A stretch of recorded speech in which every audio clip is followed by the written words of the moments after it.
Copyright disclaimer under Section 107 of the Copyright Act 1976. Allowance is made for fair use for purposes such as criticism, comment, news reporting, scholarship, and research. Fair use is a use permitted by copyright statute that might otherwise be infringing. Nonprofit, educational, or personal use tips the balance in favor of fair use.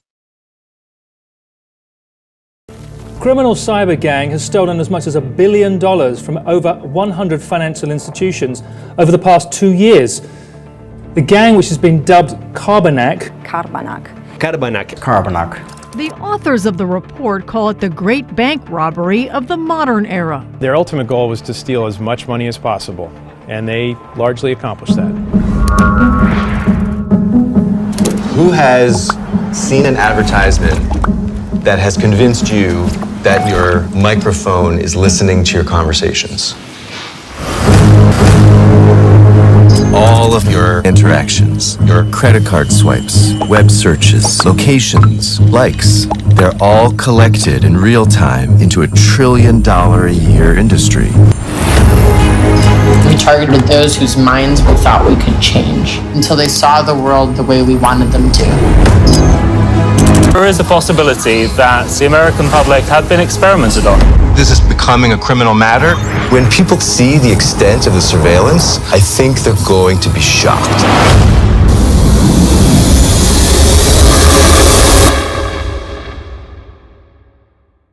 Hello and welcome everybody, welcome back again to another new video. So I am excited to announce that my latest cybersecurity crash course is ready for you such amazing people around the world. So whether you are a beginner in cybersecurity or in tech giant, this ultimate combo will take you from the beginning to a next level in this field. So let's have a quick overview of what you will gonna find in this course.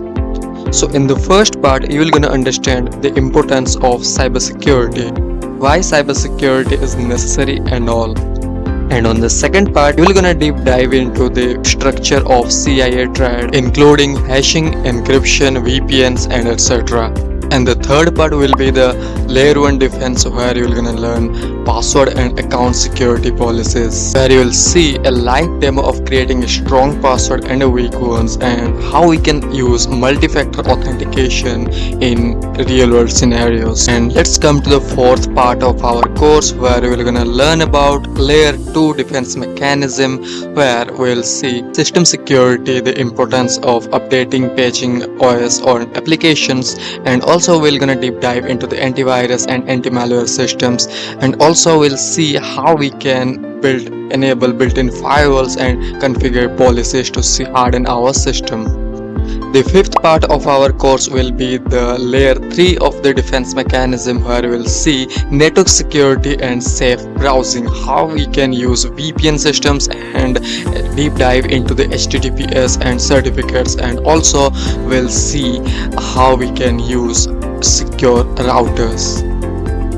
On the sixth part of our course, we're gonna deep dive into the threats in action. We're gonna see how we can examine phishing emails, and how we can do a kind of malware analysis and phishing both. The seventh part of our course will be the most interesting part of this course, because we're gonna deep dive into the actual real world application. You can say we will gonna solve how we can solve any CTF by using our hacking skills. Basically there will be a mini CTF challenge for all. And on the eighth part of our course, we're gonna see how we can stay safe over the time, like how we can use internet safely. And finally, at the last part of our course, we're gonna see some of the recap of what we have learned in this entire session, and an interesting challenge for all. So this will be the entire segment of our course. So see you in the battleground. So welcome everybody. So let's start with the basics of cybersecurity first.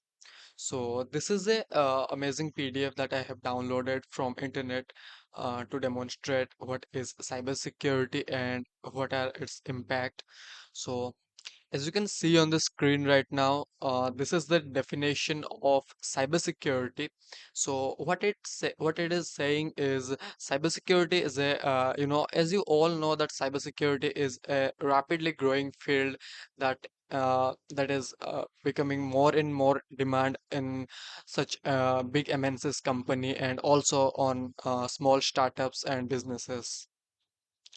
So, in order to protect our system, network, mobile devices from the external attacker or from the threats, we need to strong our cybersecurity, right? So, as per the definition, cybersecurity is the method of protecting, or you can say this is the way of protecting our computer systems and network and mobile devices, and also any software applications from the cyber attacks. In today's world, technology has become an essential part of our lives, and the amount of data and information stored and transmitted online increased exponentially. The increased reliance of technology has made it increases to secure our system, and data from cyber threats such as hacking, malware, phishing, ransomware, and other forms of cyber attack. So the term cybersecurity is made up of two words, right? One is cyber and another is security.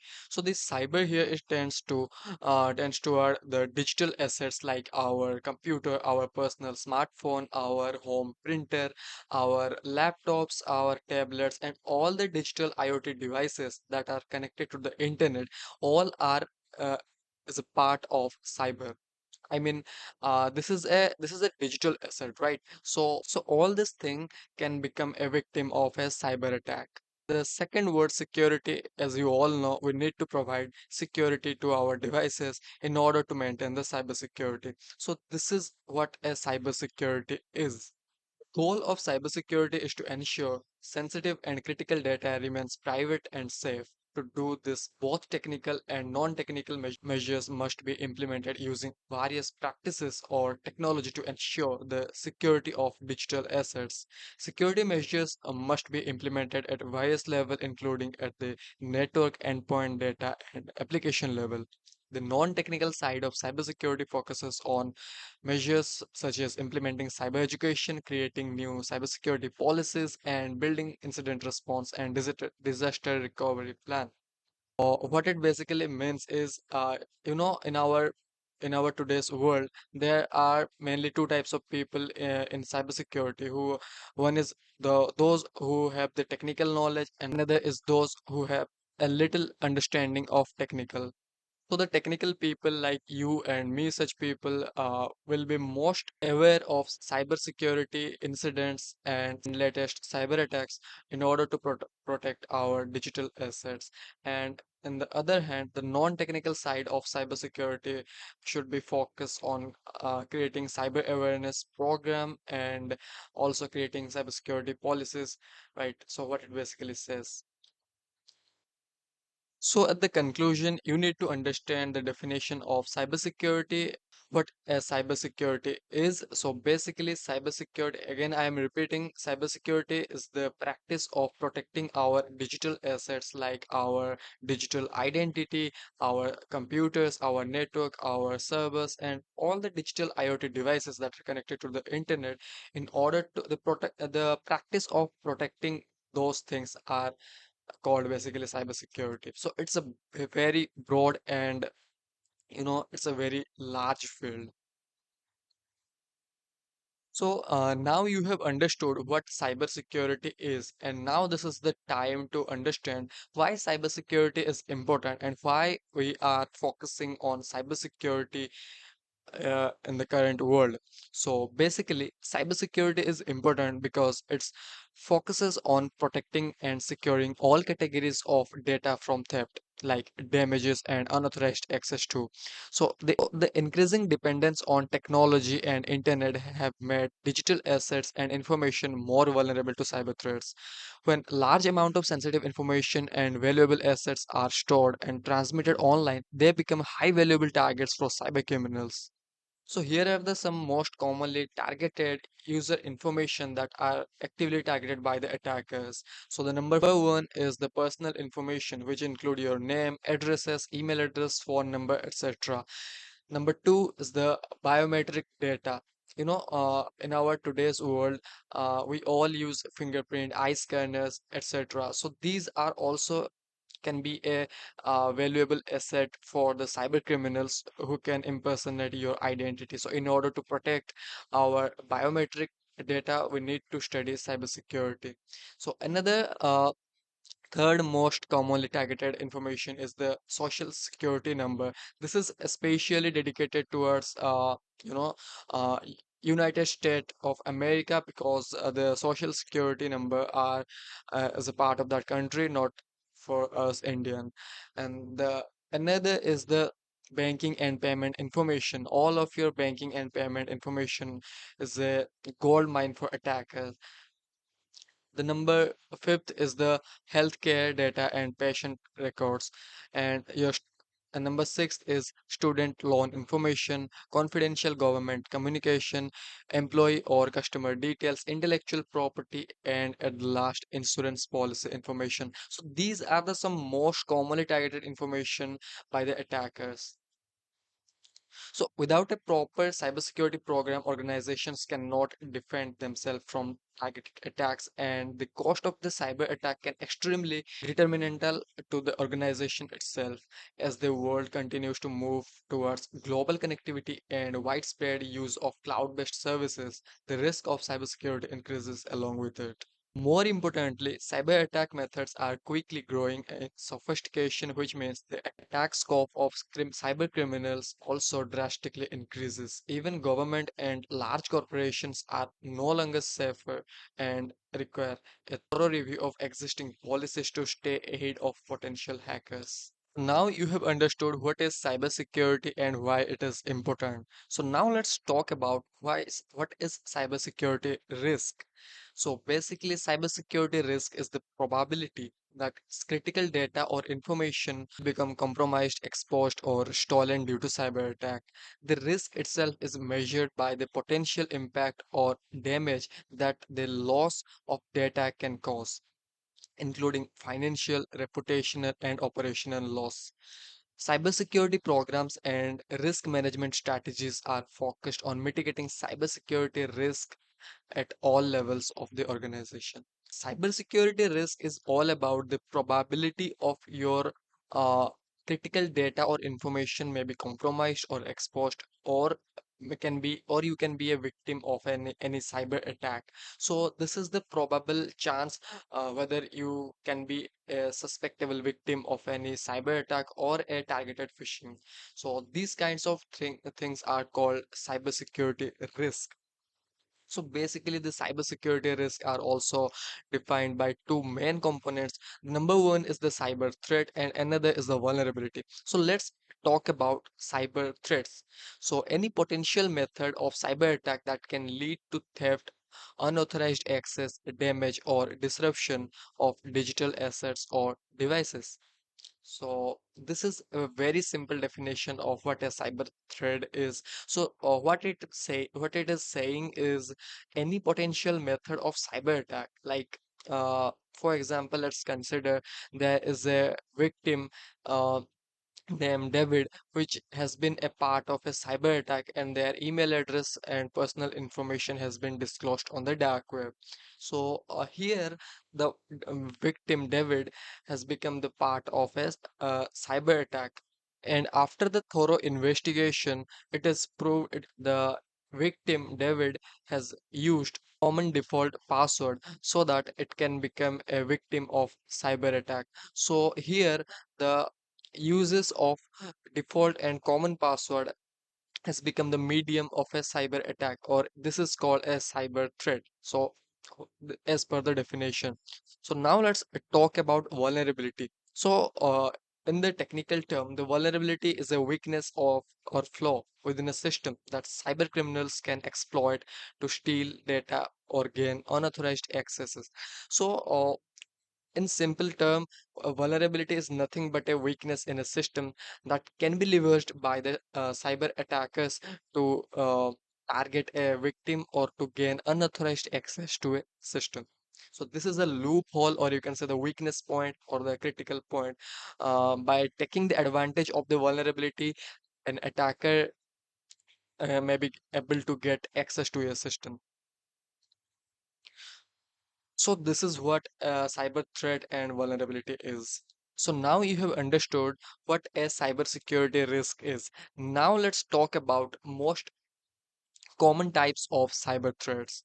So a cyber threat is any potential form of cyber attack that threatens to gain unauthorized access, disrupt business operations, or steal sensitive data. Cyber threats can originate from any party with malicious intent, including foreign government, terrorist groups, corporate spies, disgruntled employees, independent hackers, criminal organization, or cyber thieves. So the current cyber threat landscape continues to evolve as attacks becomes more sophisticated and complex. So it's important for organization to quickly identify their biggest threat and close their security gaps by patching vulnerabilities and remediating risk. If a threat actor successfully carries out cyber attack, it could mean $2 million of financial damage, data recovery cost, legal cost, and reputational repair. Here are the some biggest cyber threats in today's cyber landscape. The number one is, as always, top is phishing. So, what basically phishing is? Now, don't worry about all these terms, what we're gonna see in this slide, like phishing, malware, ransomware, etc., because we're gonna cover these things in detail in our further session of this video. When we're gonna broadly talk about these terms, we're gonna discuss these things in detail. So let's have a quick overview of these things like phishing, malware, and etc. So phishing attacks are one of the most common form of cyber attack that aims to trick user into giving up sensitive information by posing as a trusted party. Right, so it is a type of social engineering attack typically carried out through emails, text, voice calls, or social media messages. So this can lead to spoofing, identity theft, hyposquatting, spam, etc. So let's talk about malware. So malware is nothing but is a malicious program, right? So as per the definition, malware attacks are another common types of cyber attack that uses malicious software as a virus, such as a virus, spyware, rootkit, Trojan, bots or botnets or compromised system. So network or computer and to steal valuable data. Most malware attacks are used to launch other types of cyber attack once systems and network have been compromised. So now let's talk about ransomware. So this is a very old method of attacking an organization by the attacker, which has been actively being used by the cyber criminals, which is ransomware attacks are the types of malware attack that has been increasingly deployed in recent years. Most attack involve tricking an unsuspecting user to open an infected email attachment or click on a malicious link, leading to a compromised website. Once the user or organization has been compromised, malware is installed on the system, rendering it useless and inaccessible until a ransom amount is paid. And the shocking fact is the most of the organization get to bound to pay the ransom amount. So another type of cyber threat attack is code injection attack. Uh, Code injection attacks are highly effective cyber attack in which a hacker inject malicious code into a website, application, or database to steal critical data. Common form of code injection attack include SQL injection, cross-site scripting, and command injection. Code injection attacks allow hackers to bypass security controls and gain unauthorized access to system and networks. And another most common cyber threat is you already have know about it, which is denial of service attack. So there is a comprehensive and most effective version of this term, which is DDoS, which is distributed denial of service attack. So DDoS attack are designed to overlap a website or server with the malicious amount of traffic or an extra huge amount of traffic which cause the website to crash, preventing it from loading correctly. DDoS attacks are often carried out using a network of compromised computer botnet for a purpose of subjugate or extortion. This is what a DDoS attack is.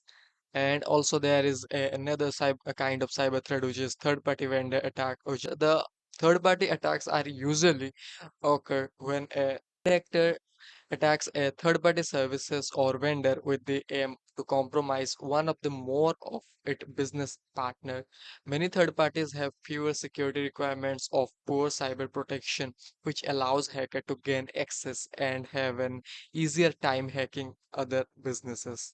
So let's discuss first insider threat. So there are two types of insider threats, intentional and unintentional. Intentional insider attacks are from disgruntled employees aims to purposefully exposes or misuse sensitive information as a form of retaliation.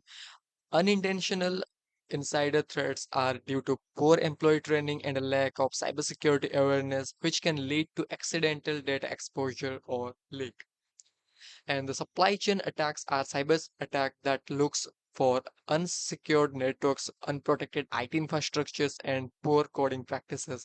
To hack into a change the source code, hackers can hide malware and malicious code within legitimate software to infect all users and vendors within the supply chain. Successful supply chain attack can potentially impact millions of people, highlighting the danger of open source software. Another kind of cyber threat is DNS tunneling. So in DNS tunneling, hacker uses domain name systems queries to transmit malicious data through a compromised domain and server completely undetected because typically a trusted protocol. DNS queries can usually bypass traditional security controls such as firewall or IDS, which do not monitor DNS traffic.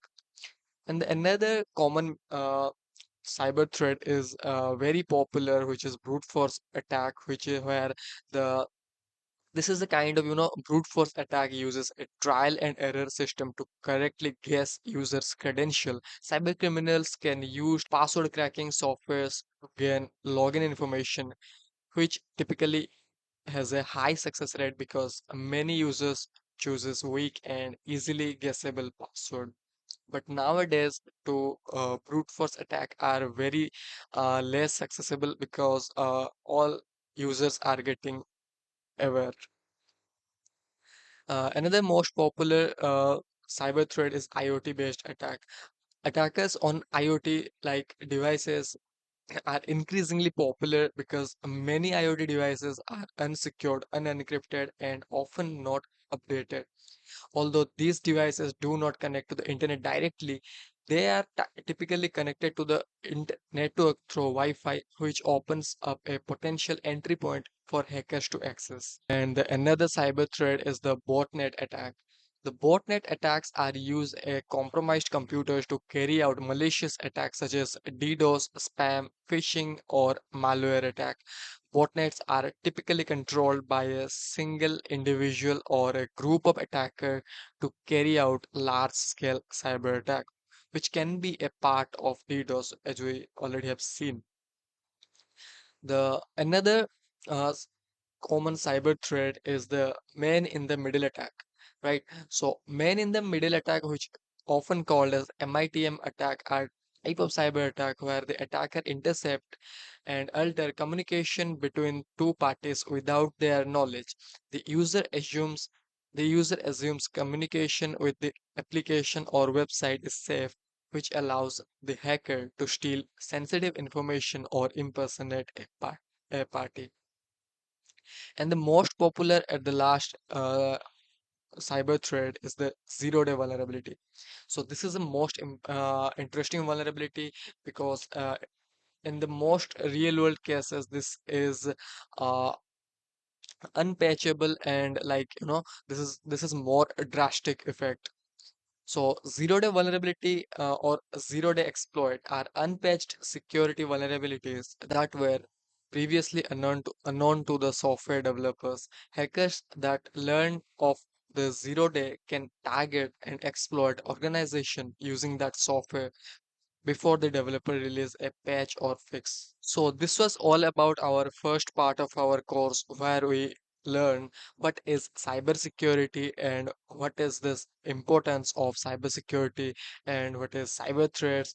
So, okay, let us now discuss a very, very important topic and very crucial and basic steps towards our cybersecurity, which is CIA Triad.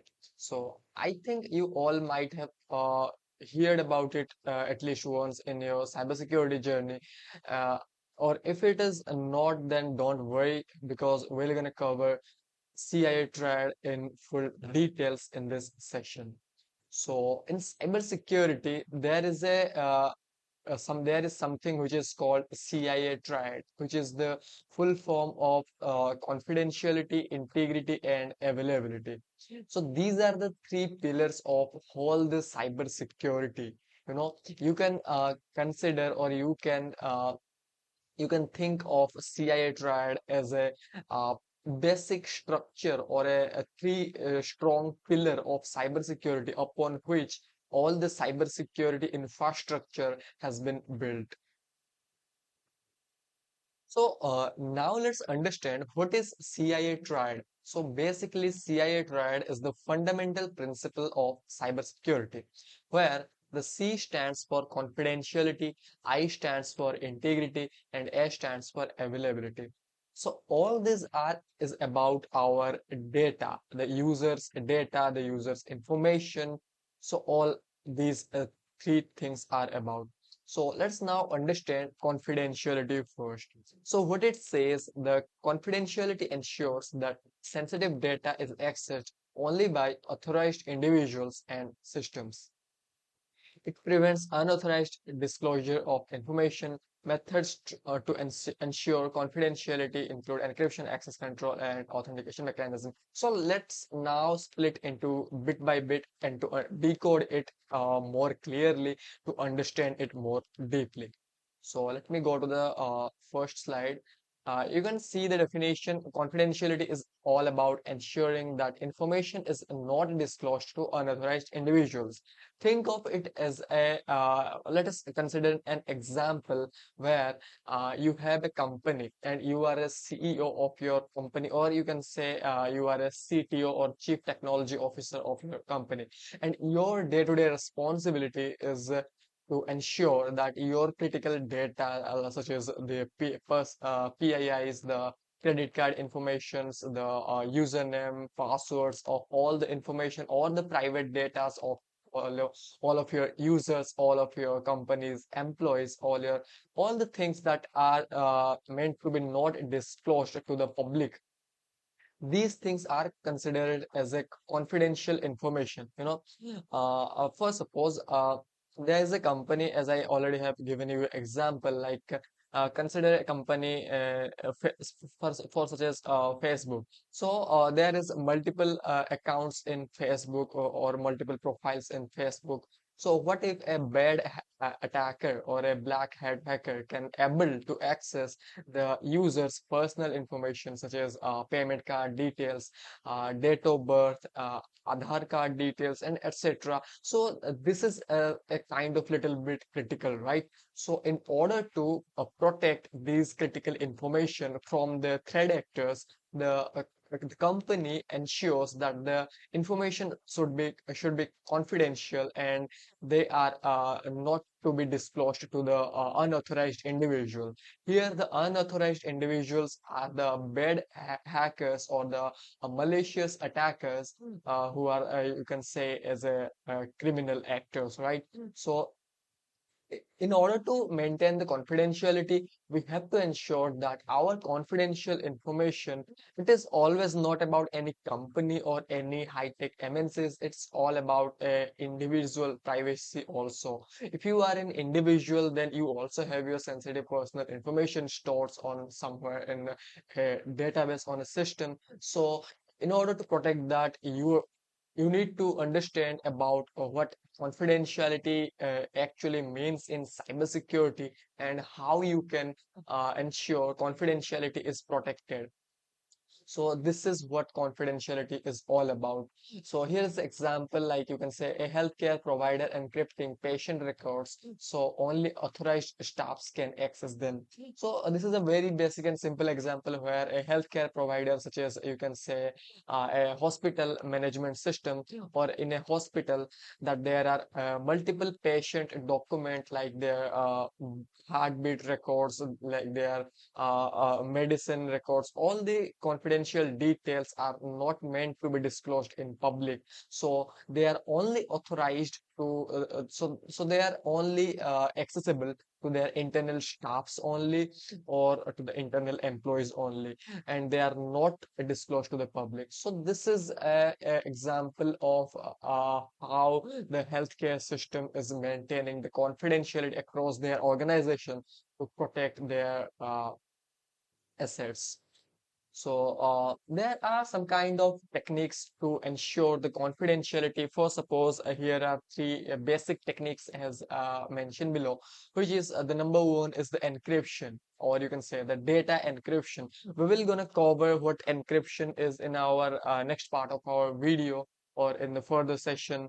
We're gonna dive into the details of different encryption techniques and all over the things in details. So for now, you just have to understand what encryption. So the encryption is basically a kind of technique that convert the plain text into cipher text. For suppose if you have your user credential, like your username or password in plain text form, such as a username is admin and password is password, then you have to, in order to secure the information you stored in your database, you have to encrypt it in such encryption algorithm such as AES. So don't worry about it. We're gonna cover in these things in details. So the another technique is the access control list, where it is mentioned that what individual, or which individual is able to or is permitted to access which resources. This is a list. This is a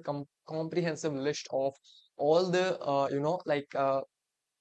all the lists of all the assets that are permitted to access to specific group of users. And the another technique is the secure authentication, like you all used in your day-to-day life, such as biometrics like your fingerprint lock, iris scanner, etc. And the very basics is the password protection.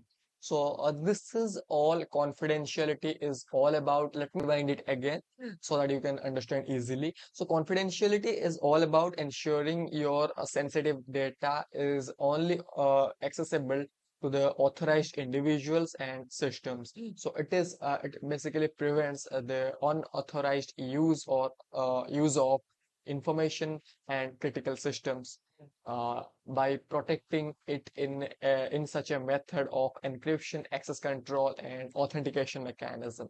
So I think now you have understood about what confidentiality is. So let us now come to the second part of our CIA triad, which is the second, or you can say the second pillar of the CIA triad, which is integrity. So the term integrity is refers to maintaining the accuracy and consistency of data over its life cycle. Any modification by the unauthorized entity should be detectable. So let us now understand it in more detail. So integrity is basically a guarantee that the information remains accurate, consistent, and unaltered during storage or transit. It ensures that data is not modified by unauthorized parties. Techniques such as checksum, hashing, and digital signature are used to maintain integrity. So let me simplify it in a clear language. So think of you have your bank account on some XYZ bank. So after waking up in a morning, you found that your in your bank account, your uh, amount of your money has been decreased, or decreased to one and a half.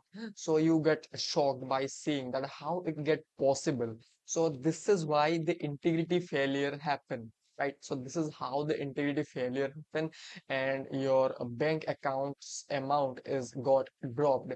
So the integrity is all about whatever the data you have on your database, or whatever the data you have on your system is it seems to be, or it remains to be accurate or consistent or not altered. That means the altered simply means that it is not changeable, or it's not changed by the unauthorized parties such as the threat actors, right, or the bad hackers. So if you have your integrity secure, then the unauthorized parties cannot modify with your data, or they cannot alter your data. So if it is fail, then it can be possible to modify anything such as your personal information, whether it is your bank account information, and whatever the data would be, it depends. But the integrity is simply ensure the accuracy, consistent, and unalteredness of your data, both during the storage and transit. So here the storage and transit means that if you have your data in a secure storage, such as your as a cloud platform like Microsoft Azure or the Amazon AWS, or whether you are transmitting a data, your some data through the network, in the both of the cases, your integrity should be maintained in order to maintain the data accuracy. So here is a quick example of an online banking platform that uses cryptographic hashes to ensure transaction data hasn't been tampered with. The technique used in the integrity checks will be like hash functions such as SHA-256, digital signatures, old version control system. So these are the few techniques that is used in modern tech stack environment to maintain the data accuracy in order to protect the second pillar of our CIA Triad. So don't worry about the hash functions or digital signatures. We'll also cover in these things in detail, how these things work and what is a hash function is. So there are some techniques such as checksums and hashings and digital signatures, which I already have talked about. So these things are used to maintain the integrity. So now you have understood what confidentiality is and what integrity is. So now you can easily understand the third pillar of cybersecurity, or you can say the CIA triad, which is availability.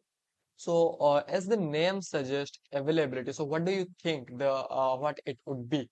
Availability simply means whatever the information we handle in our day-to-day life should be available, right? Availability means what? It is simply suggest that available. All the information we are sharing across the platform, or we are storing in our systems, should be available at any sort of moment to our authentic users. So now let's come to the definition first. Then we will elaborate it more. So availability ensures that data and resources are accessible to authorized users when needed. So which I already have talked about, that availability ensures that our data should be accessible to the authorized person when they need it. It involves maintaining hardware, updating software, and preventing a denial of service attack, redundancy, failover, and backups are key strategies to ensure availability. So what it says is, in order to maintain, or in order to keep secure the third pillar of CIA triad, which is availability, when there are some techniques to maintain, or there are some key elements which we all need to focus on, which is maintaining regular hardware health checkups in order to troubleshoot if there is any technical errors in our system that could be affect the availability of our system, or in order to protect the availability, we have to also check whether our system has been up to date or not. And also there's a very crucial part is to prevent DOS attack, which is denial of service. So this is the most popular attack in cybersecurity. We already have discussed somehow about DOS attack in our previous lessons. So we'll also cover these things in detail in our later videos. So don't worry about it. So let's come to our first slide. There's an example like cloud service providers offering 99.9% uptime guarantee with load balances and backup servers. So think of it as let us consider an example of Amazon AWS. You might already have used once in your life that there is something in our tech industry called cloud servers, right? So what is the benefit of a cloud server is it can always or remains up, right? So if it is our own local system, we can't supply power all the time to it. We have power cut issues, we have weather issues, so we can't always uptime our systems in order to scalable our businesses, right? So the small businesses and also on the large businesses, what they use is they shift their tech stacks to the cloud service providers in order to maintain their availability to their authentic users. They often choose cloud services. So uh, they are very serious about the availability. So that's why they use load balancing services in order to prevent future DOS attack. Also, they use backup servers in case any technical failure occurs, which may impact the availability. They also have their backup servers to serve their users or to maintain the availability. There are some key techniques such as load balancing, redundant system backup, and disaster recovery plans, protection against DDoS attacks. So these are the few techniques which we can use to maintain the availability. So now let's you have understood what is CIA Triad. So let me just give you again a brief overview of all this CIA Triad is all about, which is the confidentiality, which ensures that only authorized individuals can access our sensitive information and data. The integrity ensures that our information which we are handling in our day-to-day life, whether it doesn't matter whether it is in storage or in transit, it needs to be unaltered or unchanged, changeable, and availability simply ensures that the authentic user should always have 24 into 7 access to their data. So these things are helpful to to implement the whole structure of cybersecurity, and these are the three pillars of cybersecurity. So now let us come to understand what cryptography is. So as per the definition, you can see that cryptography is a practice of developing and using code algorithms to protect and obscure transmitted information so that it may only be read by those with the permissions and ability to decrypt it. Right. So put differently, cryptography obscure communications so that unauthorized parties are unable to access them. So what we already have talked about in our confidentiality part of our CIA triad video. So the cryptography is all about maintaining our confidentiality, right? So what is cryptography? So this is a technique to use code algorithms to protect our sensitive data or to convert our data into a in a such format that can only be read by the authentic person who already have the ability or the permissions to decrypt it or to read it. So this is all about cryptography. So basically there is a two part of cryptography. Let's discuss it. So as you can see on the screen right now, so this is the two basic part of cryptography. The number one is on the left side of your screen, which is encryption, and the number two is the right side of your screen is the decryption. So these are the two pillars of cryptography. So in order to understand what cryptography is, we have to cover both encryption and decryption mechanism. So let me give you a simple example so that you can understand simply what encryption decryption is. So let me open my notepad over here, and if I just see, this is the notepad I have opened over here, and I am simply gonna write something like this. So hello, this is Rajan, and I am going to teach you cryptography today. So you can see, as you can see on the screen right now, this is a simple text message, right? So where I have written that, hello, this is Rajan, and I am going to teach you cryptography today. So think of this is my message to all of you. So right.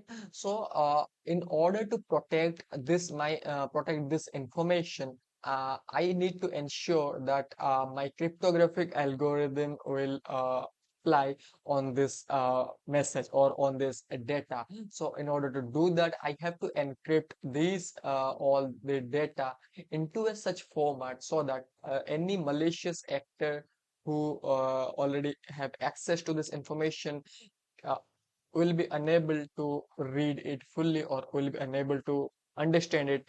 If doesn't matter whether the threat actor has access to my data, uh, still he cannot read it or he cannot misuse my information.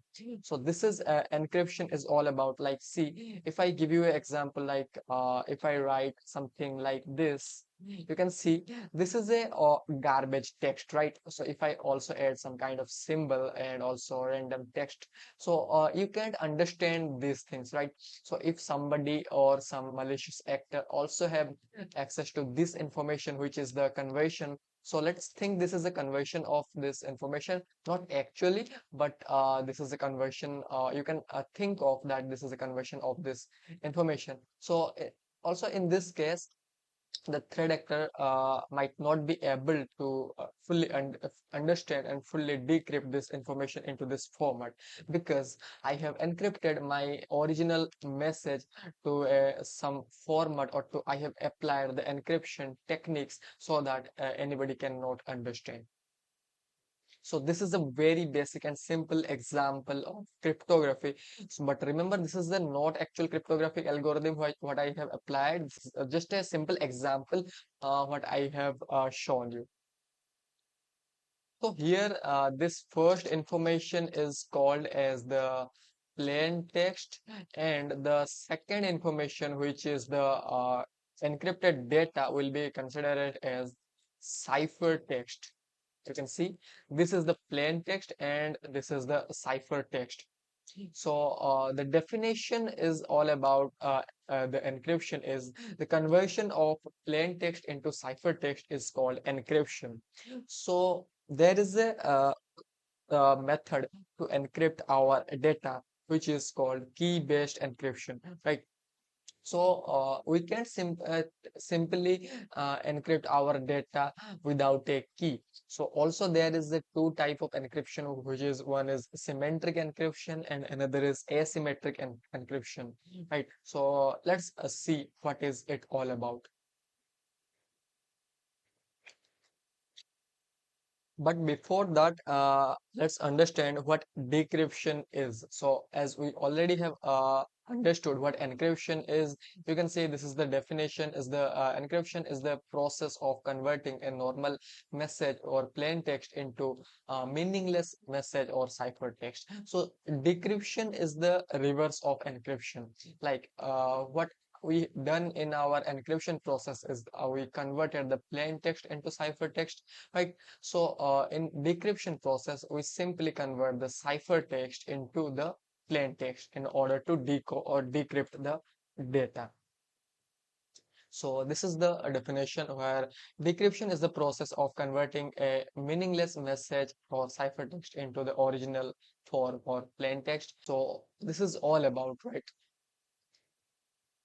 So you can see the definition of what is encryption and the application of encryption where it is used, and this is the definition of decryption. You can read it. This is a very amazing website from Geeks for Geeks. You can read it in about details. So so let's see a quick example of decryption, or a quick ex basic example of decryption, which is so let's see. This is a ciphertext, right? This is an encrypted message. Let me write it over here so that you can understand. This is a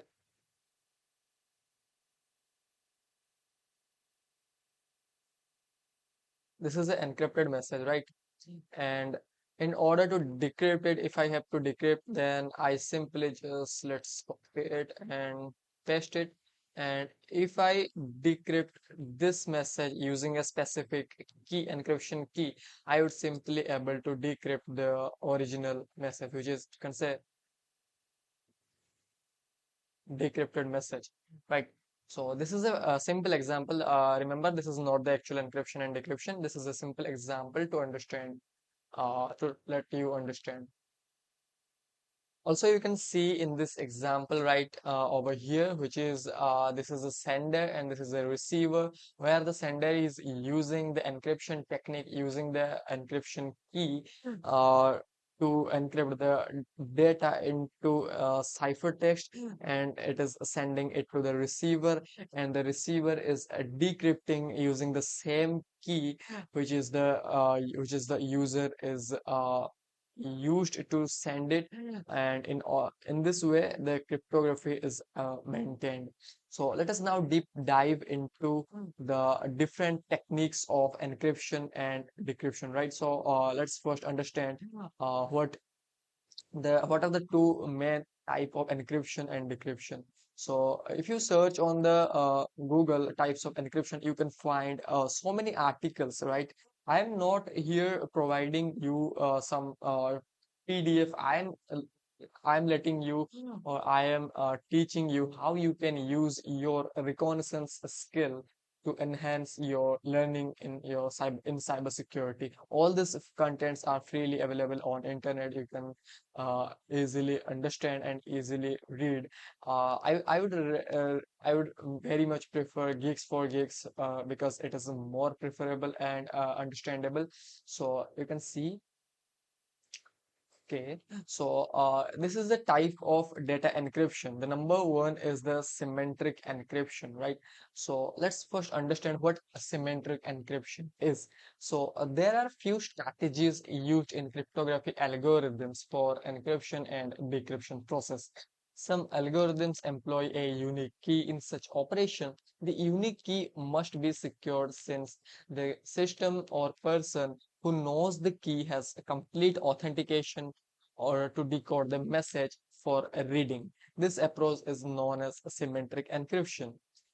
In this field of network encryption, you can see this is a pretty good diagram what the symmetric encryption is all about. You can see this is a original text, right? This is a original text message which we are going to encrypt it, and we encrypted it using a key which is this is a key, and this is converted into a ciphertext, and later when I send this to the original receiver, I also have provided the receiver the same key which I already have used to encrypt the data, and the receiver also used the same key to decrypt the data into the original text.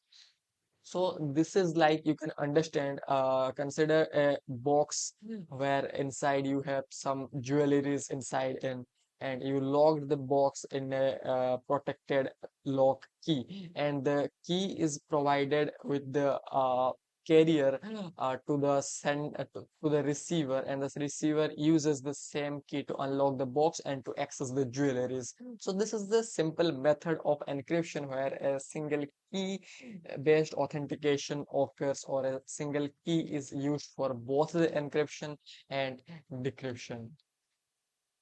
So let's see some of the algorithms for the uh, like symmetric encryption.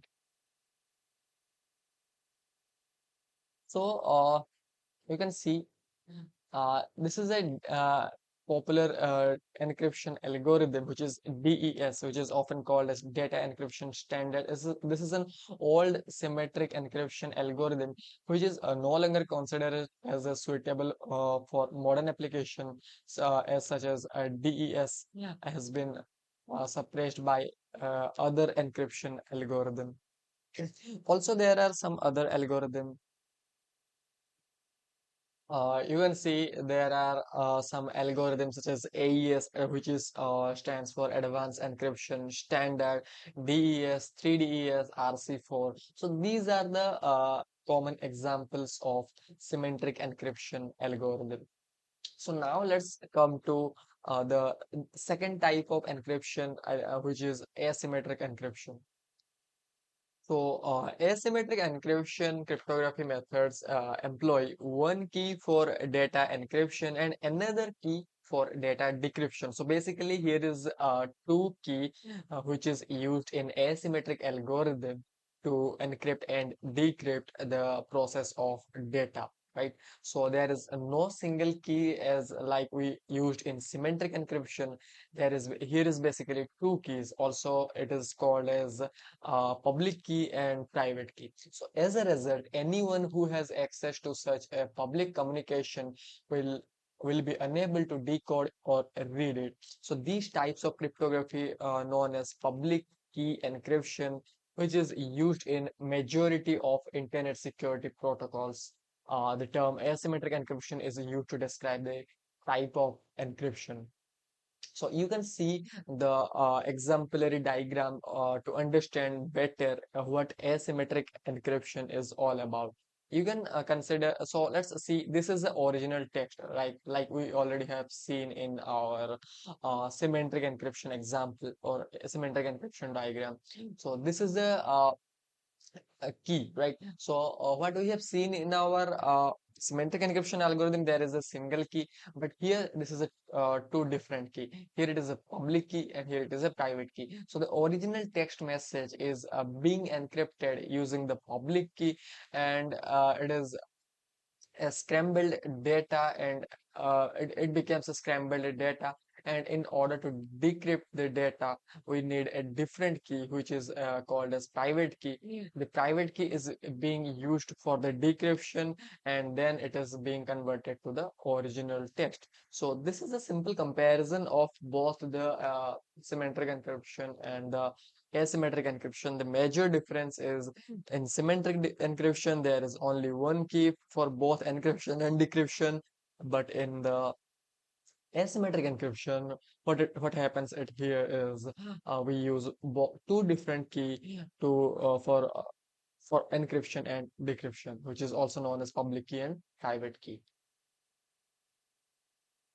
So here you can see how does encryption work. You can see this is another exemplary diagram where it is, and this is a simple, like a plain text, unencrypted message. Then the sender is sending by it with encrypted, by encrypting with a key, and then it is converted into a ciphertext, and also then the encrypted the key is used to decrypt the data, and the recipient or the receiver is uh, able to decrypt the message.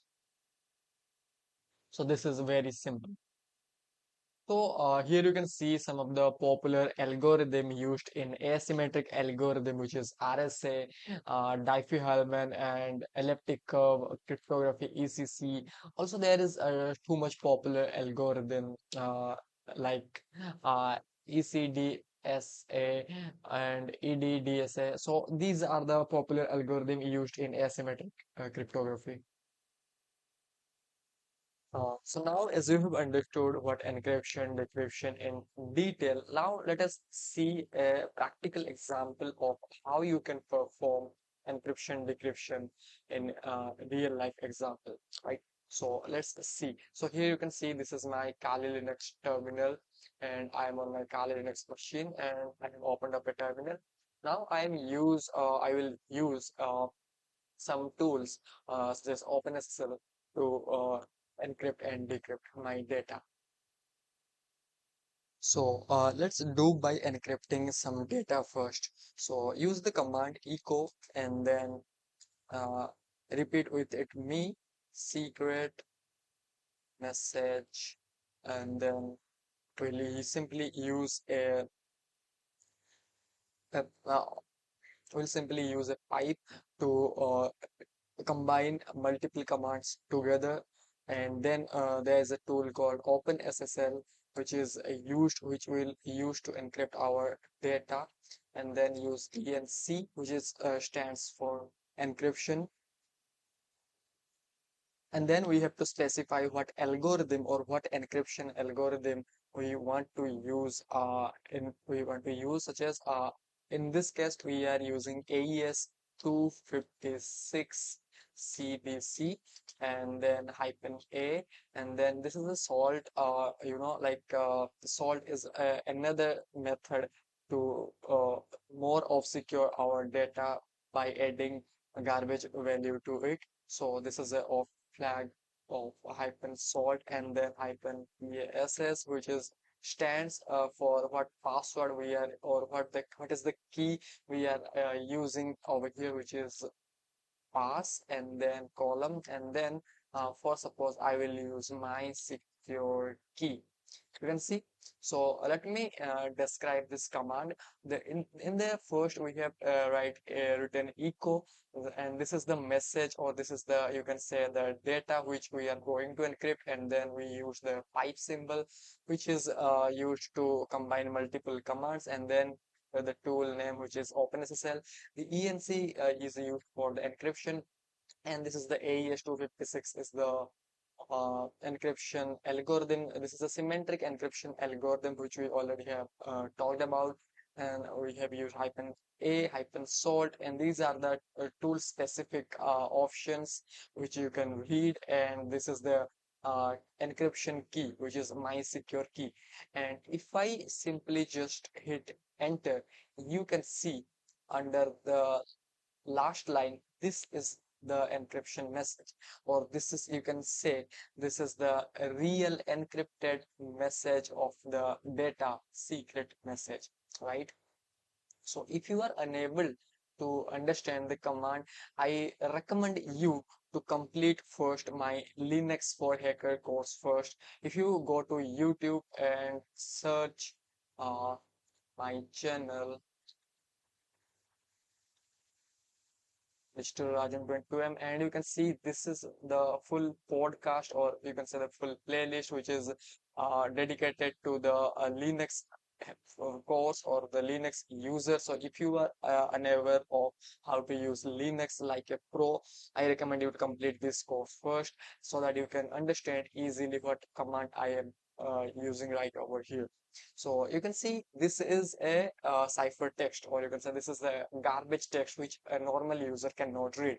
So now let's decode it.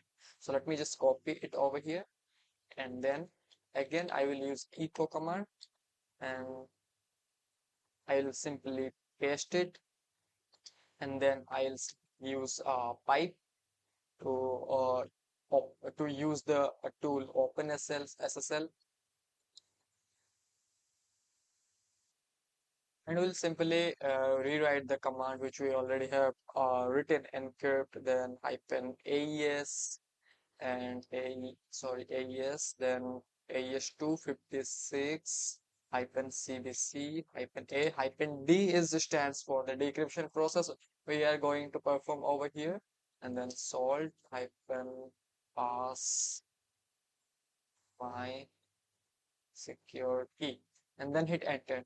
And you can see the decryption process has been done, and the decrypted message is secret message, which is over here, which we already have encrypted. This is the secret message, right? So this is how the encryption and decryption process occur, or we can use over here. So this is a simple example of symmetric encryption. Let's now see, or let's now have a look around at the asymmetric encryption. So if I write this whole command, then it will take more and more time. So I copy and pasted it. You can see this is the command of asymmetric encryption to perform an asymmetric encryption, right? So this is the OpenSSL command, which is the the tool which we are using, and this is the then GenP key, then algorithm which we use the RSA, then this is the private key which is in perm format, and then we have specified how many bits of the RSA key will be. There is a 2048 bit of key, and the OpenSSL, then RSA, then the private key which already have been used, and the public key also. So let's now hit it. Okay, fix it, or you can see this is the correct command, right? So you can see if I just type ls-l, you can see there is two things, which is one is private.perm, and there is public.perm. So if I just show you what is the content inside the private key, you can see this is the simple structure of a private key, right? This is the private key. And if I simply show you the structure of public key, okay, and you can see this is the structure of a public key, and what algorithm we have used to encrypt our data, which is the RSA, right? The RSA, and it is 2048 bits of key. So let us now create a file which is, okay, let me just paste it. You can see this is a message.txt file which I have created, and inside that there is a message called secret message, right? So now our duty is to encrypt the message.txt in asymmetric algorithm. So in order to encrypt the message.txt, this is the command, which is OpenSSL, then -encrypt. You can just simply search this command on these kinds of command of Google, and also try to understand it. I am not so much explaining over here because it will take too much time and the video will be very, very lengthy. So let me press it enter, and you can see we have another file over here, which is message.enc, which is the encrypted format. You can see this is, you cannot read it directly, right? This is the encrypted version of message.txt file. If you even strings it, if you even use strings command, let me show you. You can then also simply cannot read it. So if you examine the command closely, then you can see clearly that we have used the public key to encrypt the message.txt file. So now let's use the private key.perm to decrypt the message.enc, which is the encrypted message. So here is the command to decrypt the message.encrypt file by our private key. Let me press it enter, and you can see we have decrypted successfully the message, which is secret message. So this is how we can use both the symmetric and asymmetric algorithm in our day-to-day life to encrypt and decrypt our data. So now you have understood all about cryptography, both the encryption, decryption, and also we have seen the practical example of how we can encrypt and decrypt data using different algorithms such as symmetric and asymmetric. So now it's the time to understand about hashing and cryptography. So unlike encryption and decryption, hashing is a bit different thing in cryptography. If I show you the proper definition of hash function or in cryptography, then you can see that cryptographic hash functions are the mathematical algorithms that transforms input data into a fixed length sequence of characters referred to as a hash value, right? So what it says is You can see this is an exemplary diagram where we have our plain text as like our encryption, and instead of passing it into a cryptographic algorithm, we are passing it into a hash algorithm or a hash function, which is SHA-2 is over here. This is a hash function, and also this is a after converting this plain text into a hashed format, this is generating this algorithm. The hash algorithm is generating a hash value of the plain text. So what is it all about? Like, unlike our regular cryptography, the hash function generate a fixed length of sequence of character or of hash value of any plain text or any data that are provided to it. Doesn't matter how long the data is, the cryptographic hash will be the same length as always, unless the algorithm has changed. So cryptographic hash functions are intended to be fast, deterministic, and one-way, meaning that even a minor change or in input wild a very different hash. These functions are important for securing information digitally by allowing data verification and authentication. So as we already have studied about cryptography, that helps to maintain our confidentiality in CIA Triad. The hash function or the hashing mechanism ensures the integrity of data, what we already have talked about in our CIA Triad video. You can see the integrity is all about hash functions, or the hash functions, you can say the hash functions is all about maintaining the integrity of data. So here it is, the working steps or working process of cryptographic hash function, which is the input processing. The cryptographic hash functions process an input of any length, whether text, file, or data stream, and any to its sequence to a mathematical operation, and the input can range from several bytes to gigabytes of information, right? So it generates always a fixed size of length as compatible or as according to their algorithm is used, and also it is very so there is a popular advantage, or you can say the popular function or the feature of a hash function, which is this is a one-way computation, right? You cannot reverse the hash value, like in what we do in our cryptography. Like, we can encrypt the data, or also we can decrypt the same data, but here we cannot reverse the hash value. Like, you can see, if this is a hash value, we cannot reverse back, or we cannot dehash the hashed value to the plain text. So this is a very strong feature of hash functions, which is used to maintain the security of our digital world. So here are some examples of popular hash algorithm, which is MD5, SHA-1, SHA-2, SHA-3, Black2, Black3, SHA-256, etc. So I think now you have understood about the hash algorithm, or the what is the hashing mechanism in cryptography. Let's now see a quick example, or quick real world example of a hash functions, how we can use it, right? So in order to see the practical example of hash functions, let me jump back to my Kali Linux terminal. As you can see, I am currently on it. So let me uh, print a message which is hello.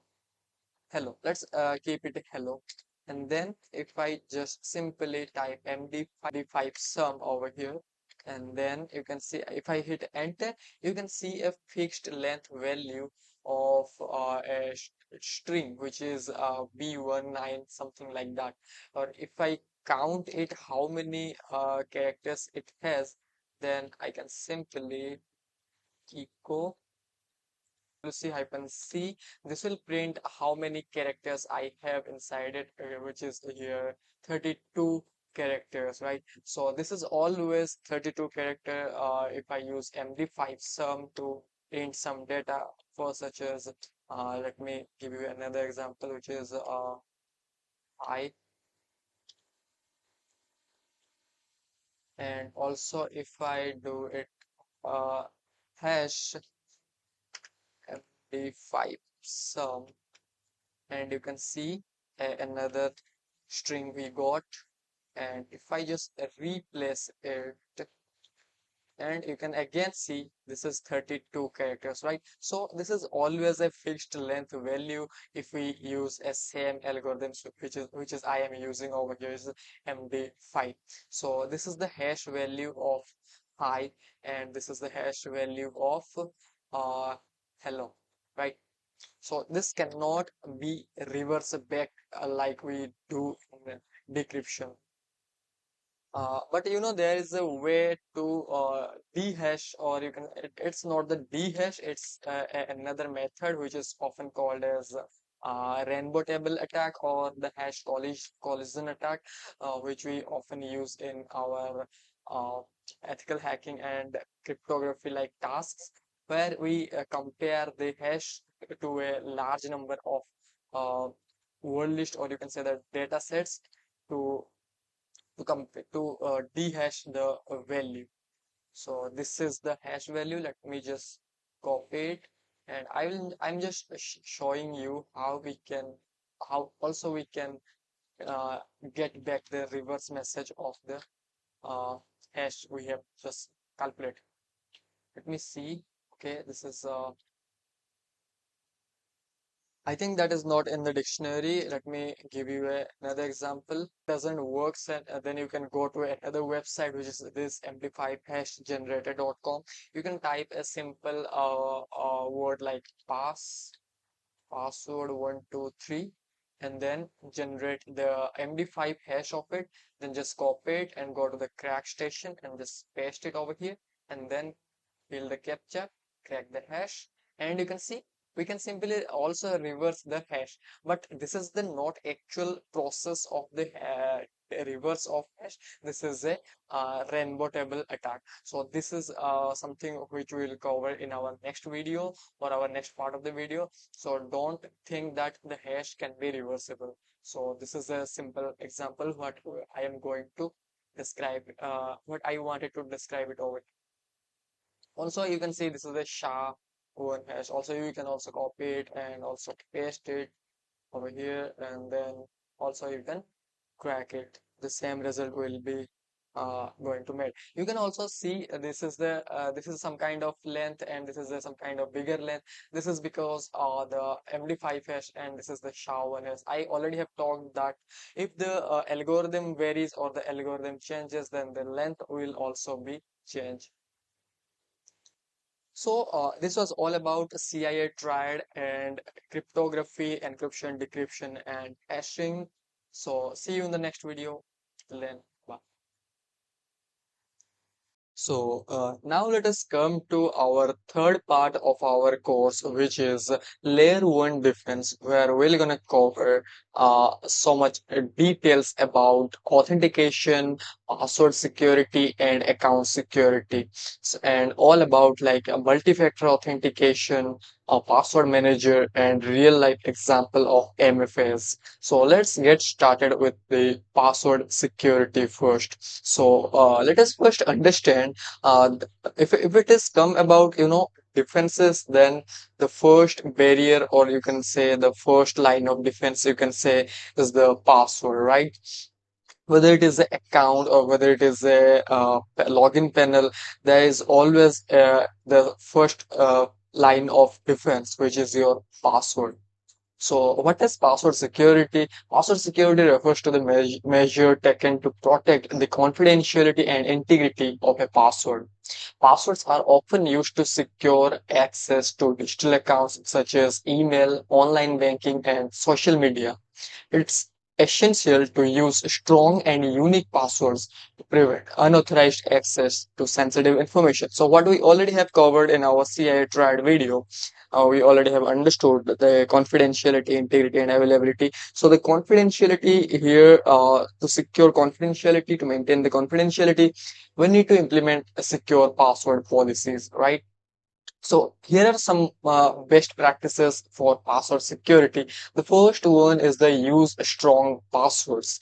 So what a strong password is. So what do you mean by a strong password? So a strong password is one that is a long, complex, and include a mix of uppercase and lowercase letter, numbers, and symbols. Avoid using predictable phrases or dictionary words. So if you look into a simple example over here, so these are the worst 10 password in 2029. These are the most common password which people mostly use, and these are the already available dictionary words in attackers dictionary to do brute force attack. So like 1 2 3 4 5 6, 1 2 3 4 5 6 7 8 password 111. So these kinds of password are considered as a weak password or the vulnerable password.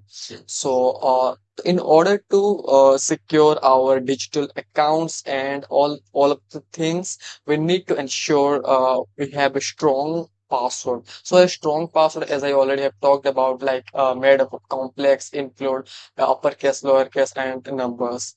So also there is a second point, which is use unique password. Do not use the same password across multiple accounts. If one password is compromised, it puts all other accounts using the same password at a risk. So never use the same password or across all of your account. Use a different password for every account. Use a password manager, right? So there are multiple password manager in the market, but here are the some of the top password manager of 2025, which is Proton Pass, One Pass, and Dashland. So these are the and also there is a NordPass, but these are the paid, right? But you can try with free trial, and also you can purchase, because it is all about your security. So use a secure password manager in order to uh, store your password. If you are unable to remember all the password you used in your different account, you can use a strong password or secure password manager. And another thing is enable two-factor authentication. Two-factor authentication adds an extra layer of security by requiring a second form of authentication, such as a fingerprint or a code sent to a mobile device in addition to a password. So basically, two-factor authentication simply means that there is a two-factor of authentication, right? So this is simply the line says two-factor, like there is two medium of authentication. The number one is the username and password, and the other factor of authentication might be any OTP, any extra biometric locks, security, or any other things like that. So change password regularly. It is recommended to change passwords periodically, especially for sensitive accounts. Keep passwords private. Never share passwords with another other, or write them down that is easily accessible in place. So here are some issues in a weak password security, which is many users choose weak password that are easy to guess or crack, such as password or 1 2 3 4 5 6. These passwords are vulnerable to brute force attack, where attacker use automated tools to try different combination until the correct password is found. So another risk is the password reuse. Many users reuse the same password across multiple platforms, which I already have talked about, that never use or never reuse passwords across multiple platforms, because if an attacker found your password from a particular account, it can try and go to another account, another of your account, to hit and try if it is correct or not. And if you are using the same password across all the accounts, then it is there is a 90% possibility that the attacker might be able to access to your account. So another risk is the password sharing. Some users may share their password with others, so never use that. Lack of two-factor authentication, we already have talked about. Social engineering, this is a technique used by attackers to trick users into revealing their passwords. For example, an attacker may impersonate a legitimate organization and send emails requesting that the user reset their password. And phishing is also in the corner, phishing is a technique used by the attackers to trick users into revealing password. It's a part of social engineering, right? So now we have understood what password security is and how we can use password policies to make our password stronger. So let us now move to a website, this is a popular tool which is called Password Monster. You can come here and check your password strength. This is basically a password strength checker. If you type your password over here, it can reveal whether your password is strong or not and how many time it require for an attacker to crack your password, right? So come to this website and let me just show you a quick example. What is the difference between a strong and a weak password, and why it is necessary to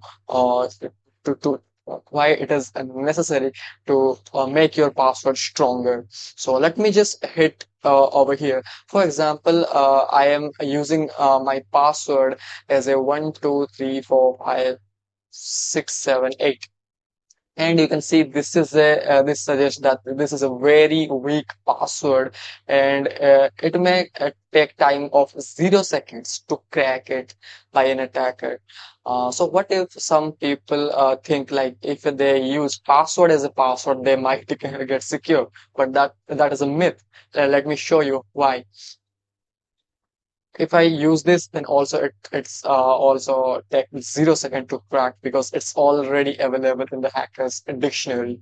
So also some people think they can combine like either a symbol and then 1 2 3. Also, it will take 0.01 second to crack, which is more than the 0 second, but it's a very less time to crack, right? So these are the some examples of weak password. So let me show you a strong password over here, which is uncrackable, or it is a kind of protection to brute force attack or dictionary attack, right?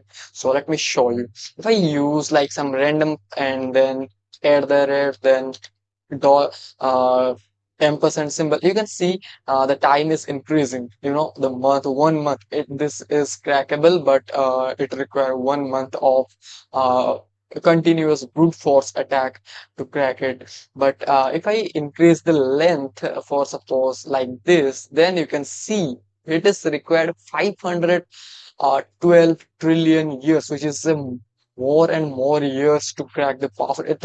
And it suggests that it's a very strong password. So this is how you can check your password strength, and according to the strength of your password, you can make changes to your all of the accounts. So now you have understood about what is a secure password policy and how we can make our password secure. So it's the time to learn about multi-factor authentication, which is the advanced form of authentication mechanism used in the modern tech stacks. So let's learn about it. So basically, multi-factor authentication or MFA takes two or more authentication methods from different categories to confirm a user's identity. So basically, what we are going in the authentication phase is we are basically identifying or validating the user's identity, right? So authentication simply means authentication asks a simple question to the user: Who are you? Right? Remember this line. Authentication asks a simple question: Who are you? So this is basically the verifying the identity of a user. So MFA is increasingly important for secure networks. It is a two-step verification mechanism, or maybe a multiple-step verification mechanism that satisfy user demands for an easy signing process while protecting data and apps through several verification methods such as phone, SMS, or mobile app verification code. It offers a robust authentication. MFA security comes from its layered approach. So you can see this is a simple exemplary diagram of what a multi-factor authentication phases, or what are the phases of a multi-factor authentication mechanism. So in the first step, the user required to enter their username and password, and on the second step, after getting the valid username and password, it has to enter a secure token or any PIN or any kind of OTP that are being sent to their mobile number, or whether it is their Gmail, or whether it is their mail. So it doesn't matter, but after verifying the user's credential, the users also need to enter the secondary token or PIN. And then also, after verifying the PIN, the user needs to enter their fingerprint or other biometric verification methods such as iris scan. So these are the phases of robust security multi-factor authentication, where users is need to verify their identity in multiple steps. Also, you can see another diagram over here, which is this. This is a basic diagram, but this is not this is an exemplary diagram, but this is not a descriptable as like this. But you can understand right over here that for the authentication, the user needs a password and additional phone or fingerprint to completely authenticate. So we can imagine it's like an ATM, where the way to gather information about any bank account requires both the physical card and a personal PIN. By requiring two or more pieces, a full form for full authentication, right? So multi-factor authentication adds a protection to the user's identity. So here is the thing which you need to remember. Here are some components of multi-factor authentication. These are divided into three groups. These are as follows. So something you are familiar with, such as a password, or as a response of to a security question, like something you know, right? So this is simply means something you know, which is your password and your username. And the second thing is something you own, such as your smartphone app that receive notification, or a token generating device. You might have seen in our modern day-to-day life, we all use authenticator app, right? Where we validate use the application's OTP, and every 60 second or every 30 second the OTP remains change. This is a factor of multi-factor authentication, right? So another thing is the something you are usually a bio something you are usually, right? So something you are. So something you are is usually means that a biometric trait like your fingerprint, your face scan, or which is employed for many on many mobile devices. You already have seen. You can now see another diagram, which is a basic comparison of bad password, good password, is and better password and best password. Right. So on the left side, you can see the bad password, which we already have discussed. Like some people uses their date of birth and other. And in the good password list, you can see the SMS and voices and better password. In the better password list, there is Microsoft Authenticator app, software tokens OTP, hardware tokens OTP. And in the best password list, we use Windows Hello, Microsoft Authenticator, and FIDO2 security key, which is also known as physical security key or passkey as well. So these are some like of the comparison between what is a bad password and good password. Okay, so let me now show you a quick example of the simple password manager which you all have in your browser. Which is, if you have a Chrome browser, then you can go to the three dot and click on the passwords over here, and you can see a Google password manager, right? So below this, you can find all your accounts. If you have saved your password in your browser, you can also see them over here. This is called Google Password Manager, and if you click on it, you can see the Windows protection prompt, which is preventing you, or which is preventing unauthorized entity to disclose your password, which is also a factor of multi-factor authentication or a passkey like protection pre-installed on if you use Chrome like browser. So finally, this was all about password security and multi-factor authentication. Also, we have learned about much more things over here. So see you in the next video. Okay, so finally we have covered our third part of our course where we have discussed about the layer 1 defense and passwords account security, implemented also multi-factor authentication, and also have seen what is the difference between a strong and a weak password. Now it's the time to come into the layer 2 defense mechanism where you're going to learn about the system security basically. So what is system security? So system security is all about securing your system. And what do you mean by system is basically your operating system, might be your computer system, whether it is a Windows operating system or Linux operating system, or might be a Mac OS, doesn't matter really. But the system security is all about protecting your computer against threats. So in order to do that, we're going to cover importance of updating and patching OS and apps. We'll see what is the importance of updating and patching our operating system and application. So let's go it for first. So this is an awesome article from quickhills.com. So I have arranged for it. You can see the importance of regular software updates for cybersecurity. So these are the storylines you can read. I am not going to read. I'm just giving you the actual points. So this is the heading. You can see how security threats are and vulnerabilities affect your system. So basically, security vulnerabilities are weaknesses or flaws in software that can be exploited by malicious actor to gain unauthorized access to steal sensitive information or cause damage to a system. These vulnerabilities can arise due to coding errors, design oversights, or the use of outdated libraries and frameworks. Cybercriminals actively seek out and exploit these weaknesses to infiltrate networks, deploy malware, or launch devastating attacks. So the consequence of unpatched vulnerabilities can be severe data breaches leading to the theft of personal information, financial record, and intellectual property, which might affect your confidentiality and integrity.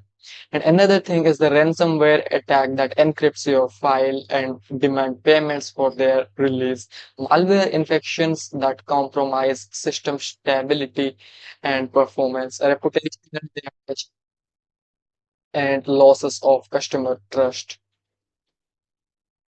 So this is how outdated software acts as an open invitation for attackers, as they can easily leverage non-vulnerabilities to gain foothold in your system. The longer you delay installing software update, the greater the risk of falling victim of these threats. So this is why regular software updates are crucial for cybersecurity. So here are some benefits of regular software updates. Like if you update your software, then patching non-vulnerabilities and reducing the attack surface, enhancing security features and control, improving system stability and performance, maintaining compatibility with other softwares and hardware components, ensuring compliance with industry standards and regulation. So, but neglecting software updates leaves you system exposed to a wide range of risks, including malware infection. But we already have discussed in our previous section. So the importance of updating anti-malware and antivirus software regularly. But we'll cover these things a few minutes later. But before that, let me just give it to a syllabus over here, which is importance of updating, patching OS and apps. So let me show you a quick example how you can do that. So if you use Windows operating system, then you can simply go to your settings, and then you can see, and at the bottom you can find the checking for Windows updates, right? So you can check for latest updates. If there will be any latest update, then it will show you over here, and you can update your system. So this is the step of updating the Windows operating system. And if you use Linux, you can simply type sudo apt-get update or apt upgrade. If you are more interested in Linux, you can check out my Linux for Hacker course playlist on my channel. And also, by maintaining the update of your operating system, you have to also ensure that your applications are also updated. So in order to check that, if you use Windows operating system, then you can go to your Microsoft Store, and under the downloads section, you can find all the updates and downloads, and you can simply click on the check for updates, and it will list all the application that needs to be updated. So let's just wait for a few seconds. And you can see if there will be any update, then you can click on the update all, or you can manually type update, then it will get updated. So this is a second step of updating your applications. So now let us come to our antivirus and anti-malware solution, and what they do and what are their limits, right? So let's do it.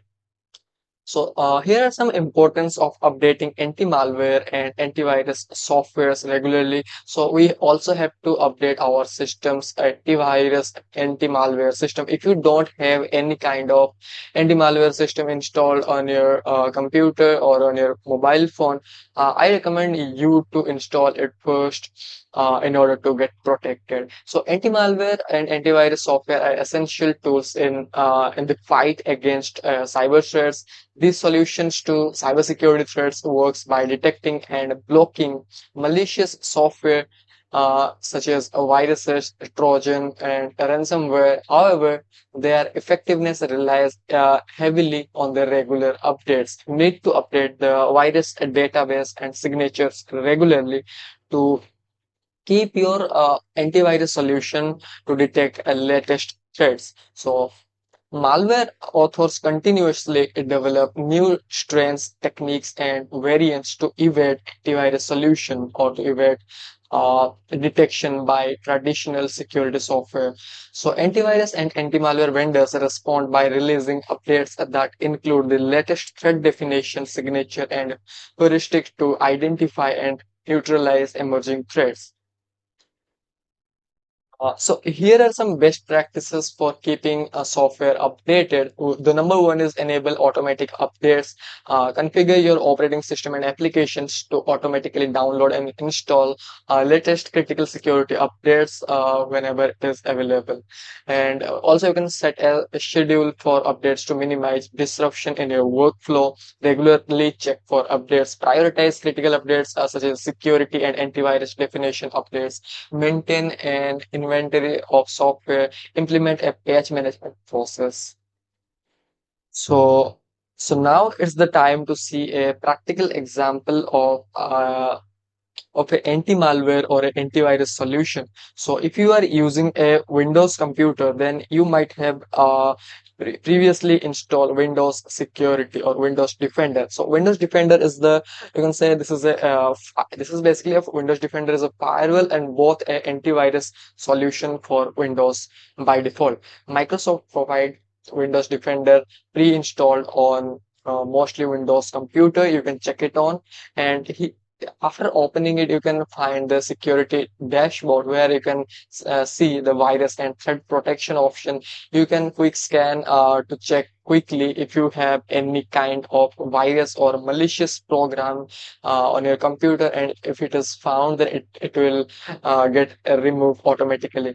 But in order to work these things properly, you need to you need to update the antivirus malware systems or the definition or the virus signature properly. You can go to the setting tab, and you can also select security provider. You can see antivirus solution, Microsoft Defender is turned on, and the firewall is also turned on.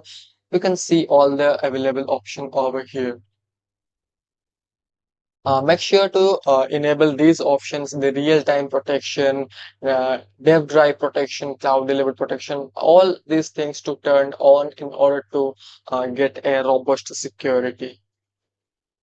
So also there are some other options. If you see over here, then you can go to the home tab, and also account protection is over here, and firewall and network protection is over here. Let's come to the firewall and network protection. You can see the domain network, private network, and public network. Make sure to all these things, the Windows Defender firewall has to be turned on. But remember, these are very critical configuration. If you don't have any prior knowledge or a proper knowledge of firewall configuration settings and etc., don't try to manually uh, play with this option, because it can also block the legitimate and genuine traffic, so that you can unable to work your day-to-day task. So if it is about firewall configuration on Windows, you can also search for firewall over here, and you can see Windows Defender firewall with advanced security. Yes, and then you can see a dashboard over here, which is the firewall configuration dashboard of Windows Defender firewall. And you can see here inbound rules, outbound rule. Here inbound rule is basically whatever the connection you are getting into your system. These all connection rules are listed over here. And here the outbound connection means your system, your system connection that is being made to any external resources is listed over here. You can also manually create new rules on by clicking on the new rules, and also according to your use case you can also do it. I'm not going into much more details of it, because it requires a lot more intervention, and so that it can take too much times, and the video will be very much lengthy. But if you want to learn these things in detail, how to configure and set up firewall, you can comment down below. I'll make a separate video on it. So now let's come to the browser privacy settings. If you use Chrome browser, then go to your Chrome browser, and so click on the three dot, and go to the go to the settings tab, and you can see on the left corner, you can see the privacy security. You can just simply click on the go security check. You can see what are the compromised password you have on your saved password manager. You can see whether your Chrome is up to date or not. If it is not, then it will gonna update. So you can see my Chrome is updating. So this is a security measure. So in secure browsing, you can also click on the enhanced safe browsing, and you can see, make sure to check on the enhanced protection, which is now powered by the AI tools. Also here it is mentioned clearly that real-time AI powered protection against dangerous sites, downloads, and extensions that's based on your browsing data. So make sure to do that, and never use like standard protection, not protection. This is the very harmful and not recommended by the Chrome browser. So never use these kinds of option, and also use uh, allow use of secure connections, warn you for insecure public sites, warn you for insecure public and private site. Make sure to configure these things properly. But if you use any other browser such as Firefox, you can also ensure that these kinds of configuration has configured on your browser, like strict protection. Also, you can check on these kinds of option over here. Also, make sure to use block dangerous downloads, warn about unwanted and uncommon common software, and also always use HTTPS traffic, never use HTTP only. So make sure to use DNS configuration to a proper and authentic DNS server. So by doing these kinds of configuration settings turned on, you can get very much protected towards the latest threats. Okay, so finally we have covered the first and second layer of our defense, where we already have seen password and account security, and on our layer 2 we have seen system security. And now it's the time to learn about network security and safe browsing, right? So in the safe browsing, we already have discussed in our system security, where we already have seen how can we configure browser security settings, and can how we can update our browser to the latest version to avoid any suspicious threat. And in this section, we will cover network security in details, and also a little bit of safe browsing. So let's come to our actual part. So this is an awesome uh, article or blog, you can say, from Geeks for Geeks. I already recommend you to learn from this. So so let us first understand what is network security. So network security is all about securing your network.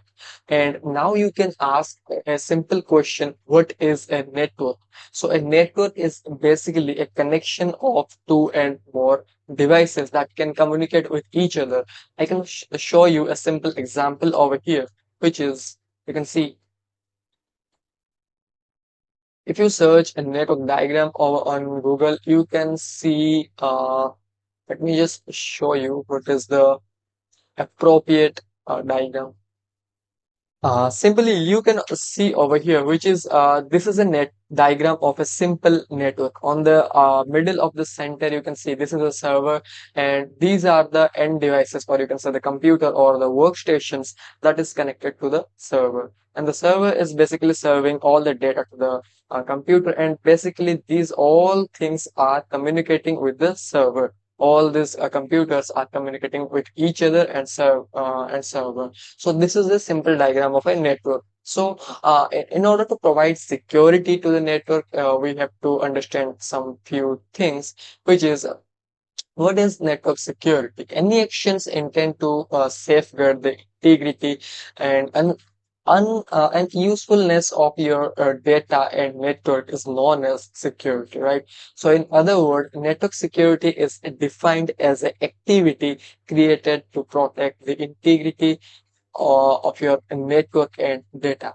Network security is a practice of protecting a computer network from unauthorized access and misuse of attack.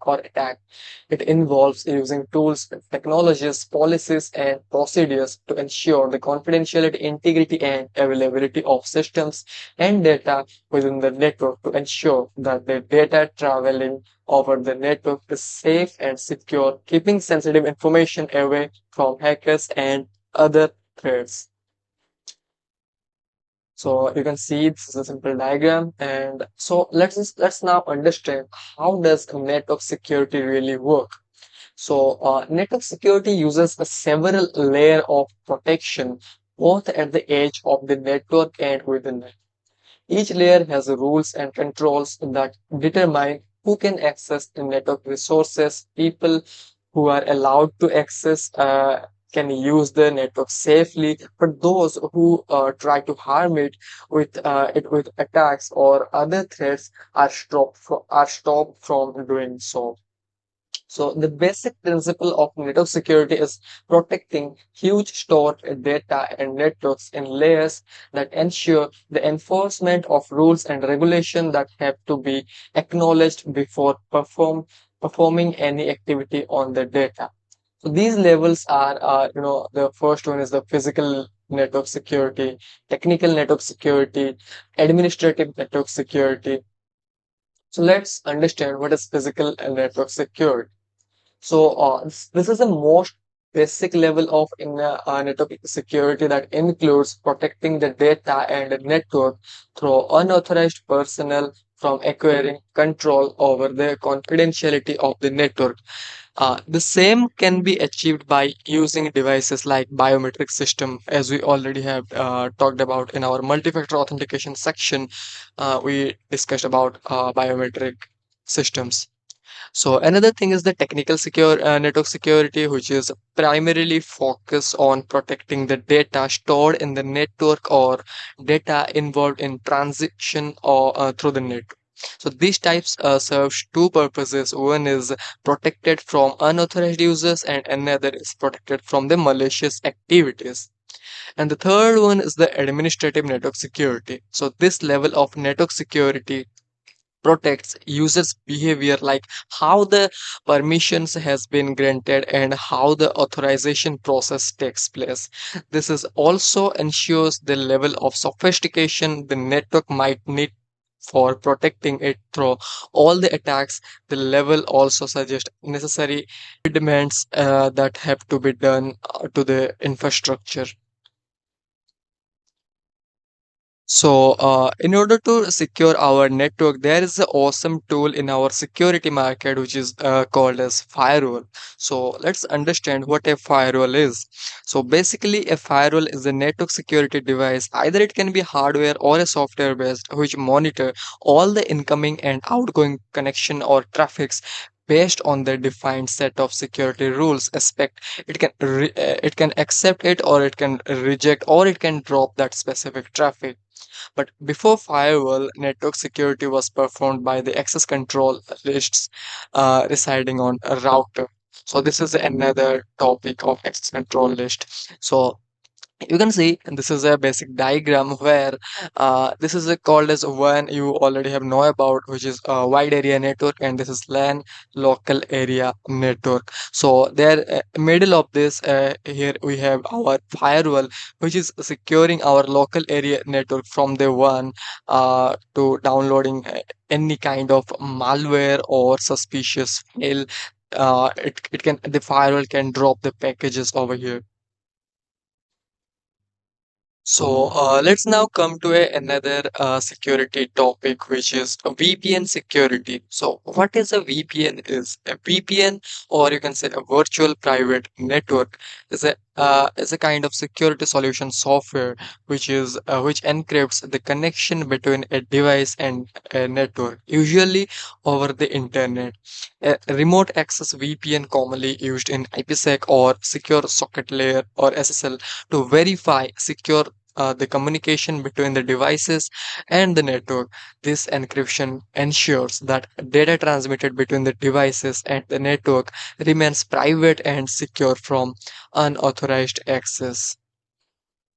So here you can see a basic working structure of a VPN. How does it can you can understand by examining or by looking into the diagram how a VPN system basically work. So here you are over here, which is your device, whether it is your computer or your mobile, doesn't matter.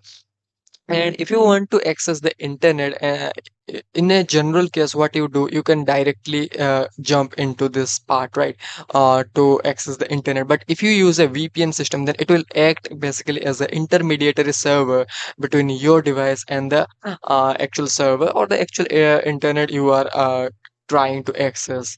So the encrypted traffic will be generated from here, from the VPN server, to the internet facing website that you are trying to access. So this ensures that the data in transit remains confidential.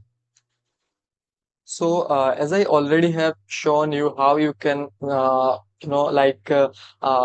set up your built-in firewall in Windows, like Windows Defender firewall. But if you want a more detailed video about it, you can just drop a comment below. I'll make a separate video in it. But it's the time to learn about how we can quickly set up a VPN in order to secure our network. If you use Windows operating system, then just go to your Microsoft Store, and then over here you can search for VPN, and then you can see on the top of the result, there is a VPN called Hotspot Shield VPN Wi-Fi proxy. So I personally use this VPN. I can just simply open it over here, and whenever at the time you open it, it will pop up something like this, and you just have to keep some patience over here. Let's see. And you can see we have got a new IP address over here. You can see our IP address is 45.56.198.196, which is the location of a United States, right? So this is the benefit of using a VPN. You can actually change your origin IP address by a VPN server. So if I again ensure you, then you can just search on Google what is my IP IP address and go to the first website, and you can see this is my public IP address, which is the IP address of VPN server, and you can see my location over here, which is telling New York, United States. But in after I stop this VPN service, and if I just simply refresh this website, you can see. So this is my public IP address, and this is my India location. So this is the benefit of using a secure VPN. So now you have a basic idea of what a VPN does and all about firewall, etc. So now it's the time to understand the differentiate between HTTP and HTTPS, and what are the certificates and how you can access secure websites. So when browsing the web, you might have noticed that a URL that are starting with HTTP, or it's either use HTTP and then column, then double forward slash, or HTTPS. Such prefixes show how data is transmitted between your browser and the website that you are accessing. So HTTP and HTTPS are both protocols for communication, but they are different in several ways. And the main difference is security, right? So the article you can see this is the article from Geeks for Geeks will define HTTP and HTTPS as well as their features, and why HTTPS is more frequently used than HTTP. You can see the exemplary diagram over here. So if you use HTTP, your all of your information that are going to transmit on the network will be on the plain text, right? So if you log in into a web page and enter your username and password, this will go to the web server in simple credential like username and password. And if an attacker is on the network, then they can perform MITM like attack in order to capture your credentials. But in the same case, if you use HTTPS, which is here is S stands for secure, which is also called as SSL, which is secure socket layer. The data sent across the HTTPS is encrypted. You can see your username and password will be encrypted by a specific algorithm.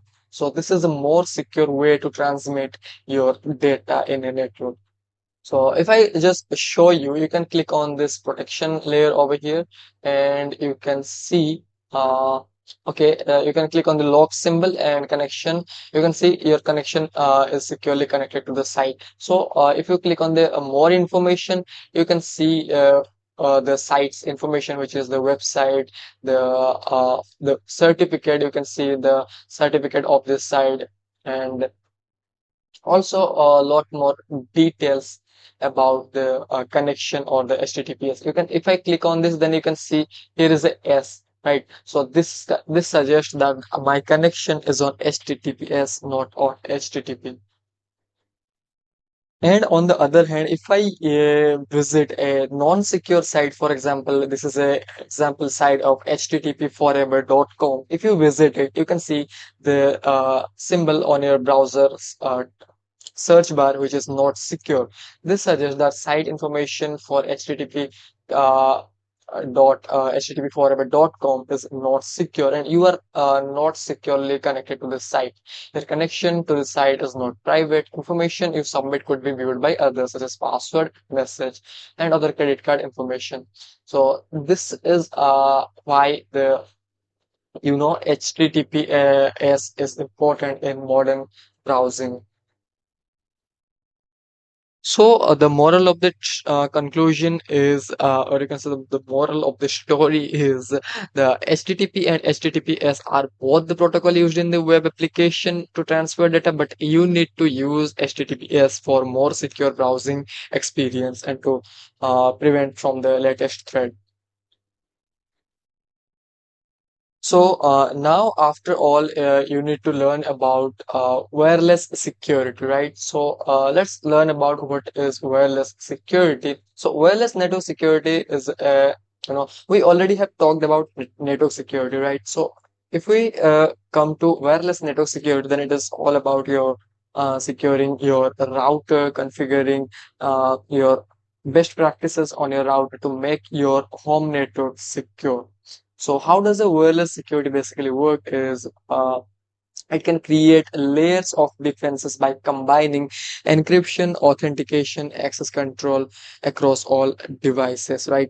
So you can see the exemplary diagram over here where encryption, access control rules, secure trusted devices, authentication users and devices, integration with IDPs, and also all the other security tools are there. So here are some types of wireless network security protocol like WEP, WPA, WPA2, WPA3. There are four types of wireless network security protocols, each with increasingly levels of security, right? So if we talk about WEP, then it is stands for Wide Equivalent Privacy, which is very less secure, and WPA is more secure. WPA2 is more secure than these two, and the latest is the WPA3, which is more and more secure than the rest of the protocols. So WPA3 provides additional security features such as strong encryption and attack defenses. These protocols determine the users and devices access level regardless of protocol used. You need a strong security to protect wireless network and sensitive data. You can see a comparison table between the all the protocols of wireless network security, which is, you can see the older protocol is the WEP, which is released in 1997, and the latest is the WPA3, which is released in 2018. So all the details that you can see the level of security, which is the very low, moderate, and high accordingly, and the weaknesses in all of this protocol. Like WPA3 has a complex deployment, but the WPA2 has the vulnerable to key reinstallation attack, and WPA has the weak encryption compatibility issue. So all of the things are there, but the conclusion is always use latest security protocols such as WPA3. So now I think you have a great idea of what the layer 3 defense of network security is all about. We have learned about firewall, VPN, and how we can set up a VPN. Also have seen, we also have learned about HTTP and HTTPS certificates, and also the firewalls. Also, a lot of the things we have discussed. So let us now come to our sixth part of our course, where we're gonna discover, or we're gonna see, or gonna deep dive into the threats in action, such as phishing and malware. So on our first part, we will see a live phishing email detection, or dissection, how we can spot red flags in emails, or how we can analyze whether an email is phishing or not. So let's get started. So as you can see on the screen right now, this is a GitHub repository of a collection of multiple phishing emails. You can visit this URL and just copy this email headers, or all or also you can download it. I have downloaded it one for demonstration purpose, you can see this is a sample email. This evaluate whether this is a phishing or not. But before that, you need to have understand some certain criteria on the basis of which you can determine whether a mail is phishing or not. So here are some 7 tips that can indicate a phishing email, right? So the number one is the email demanding urgent action. You might have seen some emails that required urgent action, such as email threatening a negative consequence or loss of opportunity unless urgent action is taken, are often phishing emails. Attacker often use this approach to rush recipients into actions before they have had the opportunity to study the email for potential flaw or inconsistency. The number two indicator is the email with bad grammars and spelling mistakes. Yeah, another way to spot a phishing email is the bad grammar and spelling mistake. Many companies apply spell checks tool to outgoing emails by default to ensure their emails are grammatically correct. Those who use browser-based email clients apply autocorrect or highlight features on the web browser. So attackers might also miss with grammars and spelling mistake. So this is a second indicator. The number third indicator is the email with unfamiliar greeting or solution, right? So email exchanged between work colleagues usually have a informal solution. Those start with dear or contain phrases not normally used in informational conversation, are from sources unfamiliar with the style of office interaction used in your business and should arouse a suspicion. So the number fourth indicator is inconsistency in email addresses, links, and domain names. Another way how to spot phishing email is by finding inconsistency in email addresses, links, and domain names.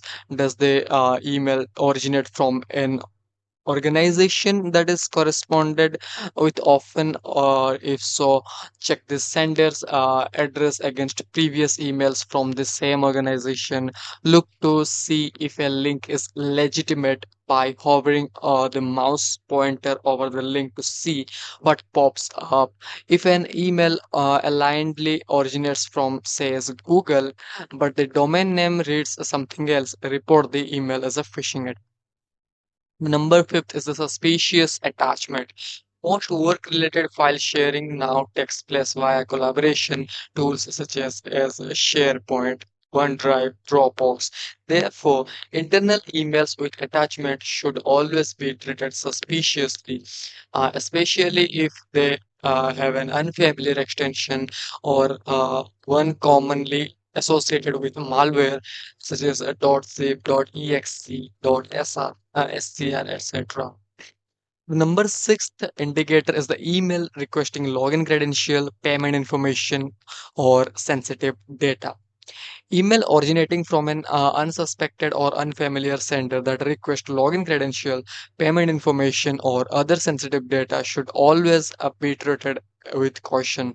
Spear phishing can forge login uh, pages to look similar to the real things and send an email containing a link that directs the recipient to a fake page. Whenever a recipient is redirected to a login page or told a payment is due, they should refrain from inputting information unless they are 100% certain the email is legitimate. The number seven is the too good to be true emails, right? So too good to be true emails are those which initiative the recipients to click or on a link or open an attachment by claiming there will be a reward or some nature, like, right? So if the sender or the email is unfamiliar or the recipient did not initiate the contact, the likelihood is the phishing email. So now you have a basic idea of how you can identify a phishing email. So let's now look at our example over here. Here, this is an email. It's your duty now to determine whether it is a phishing email or not. So as you can see on the email header, or you can, if you look closely into the email, then the email address is like some uh, kund Club at the rate BERZQV visitors dot s. So this is a kind of email address which is unstructured email, or you can say this is looking like a uh, unfamiliar email addresses, not from a legitimate source of company or some individual. So if you click on the l- if you copy email address, then you can go into a browser and you can check uh, email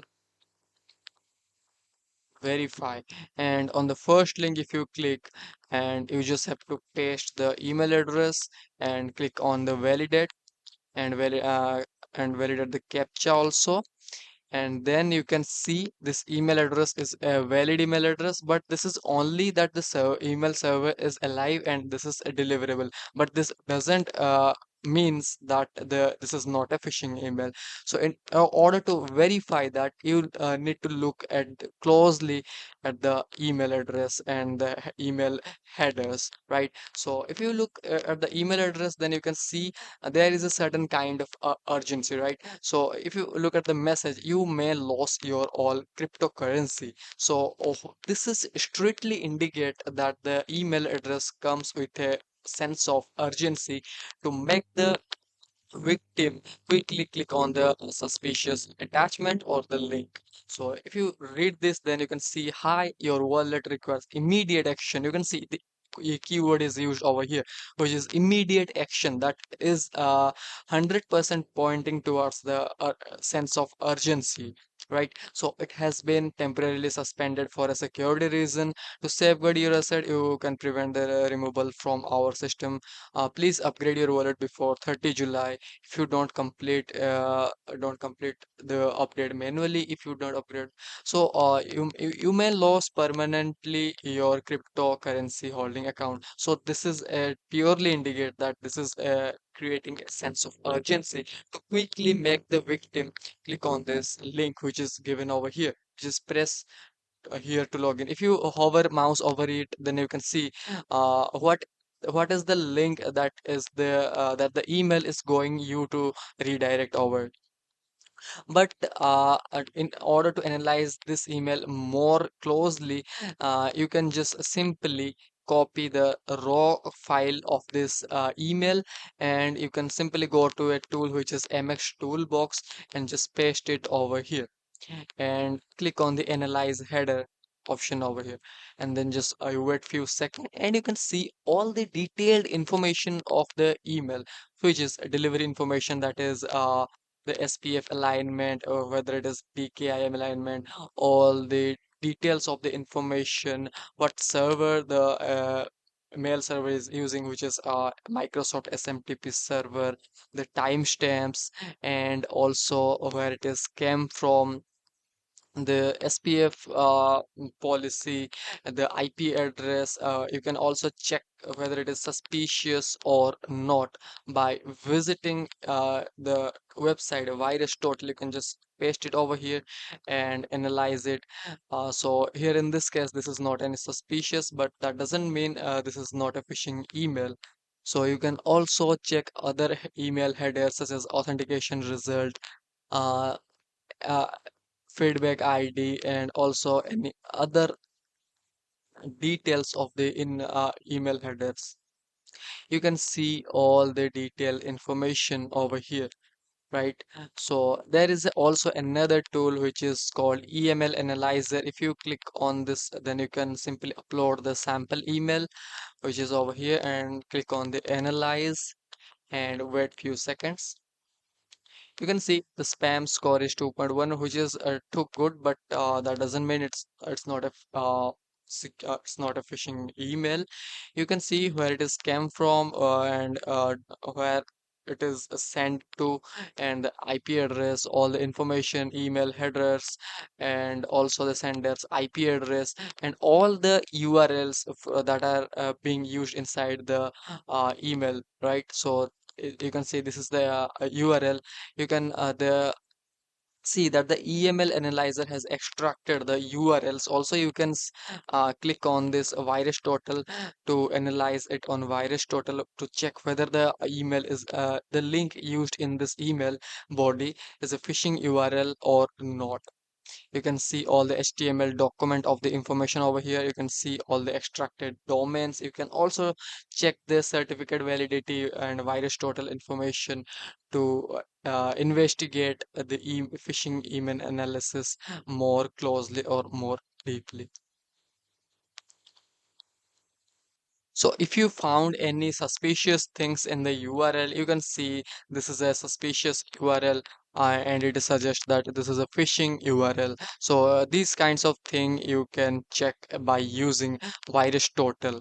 You can see the final URL, the serving IP address, the hash value of the email, and all the other details thing. So after you identify if an email is suspicious, or you have identified if a email is a phishing email, then here are some steps that you can follow to safeguard you and your system. So never click on any attachment or any suspicious link that are being sent from a suspicious looking email, and always verify it by using such tools like EML analyzer and MX toolbox. Also virus total is there. So now you have understood how you can analyze phishing emails to get protected against threat. So now it's the time to understand about malware. So let us see the first definition of malware. So malware is nothing but is a malicious software, or you can say malfunction program. So malware is a shortened form of malicious software. Malware is an umbrella term used to refer to a variety of forms of hostile, intrusive software, including ransomware, computer viruses, worms, Trojan horses, spyware, adware, and scareware, etc. So this is any program or file that is helpful, sorry, that is harmful to a computer user. The term refers to software that is deployed with malware intent. So malware can be deployed even remotely, and tracking the source code of malware is hard. So the general purpose of a malware is to steal data, to corrupt files, and to send sensitive data to the hackers and to disrupt services. So there are several types of malware which we're going to discuss in this session. The number one is the viruses, which is far more popular among the tech industry and all the common users as well. So you can see the definition of a virus is over here. A virus is a contiguous program or code that attaches itself to another piece of software and then reproduce itself when the software is run. Most often this is spread by sharing software or files between computers, right? So this is what a virus is. Another thing is the worm. You might already have heard about. The worm is a program that replicates itself and destroys data and files on the computer. Worms work to eat the system operating files and data files until the drive is empty. So this is the replicable malware, you can say, which is try to replicate itself to spread it over the network or the computers. Another is a Trojan horse. The Trojan horse is nothing but is a legitimate looking malicious software that is hidden in your system. Trojan are written with the purpose of discovering your financial information, taking over your computer's system resources, and a large system can create also denial of service attack.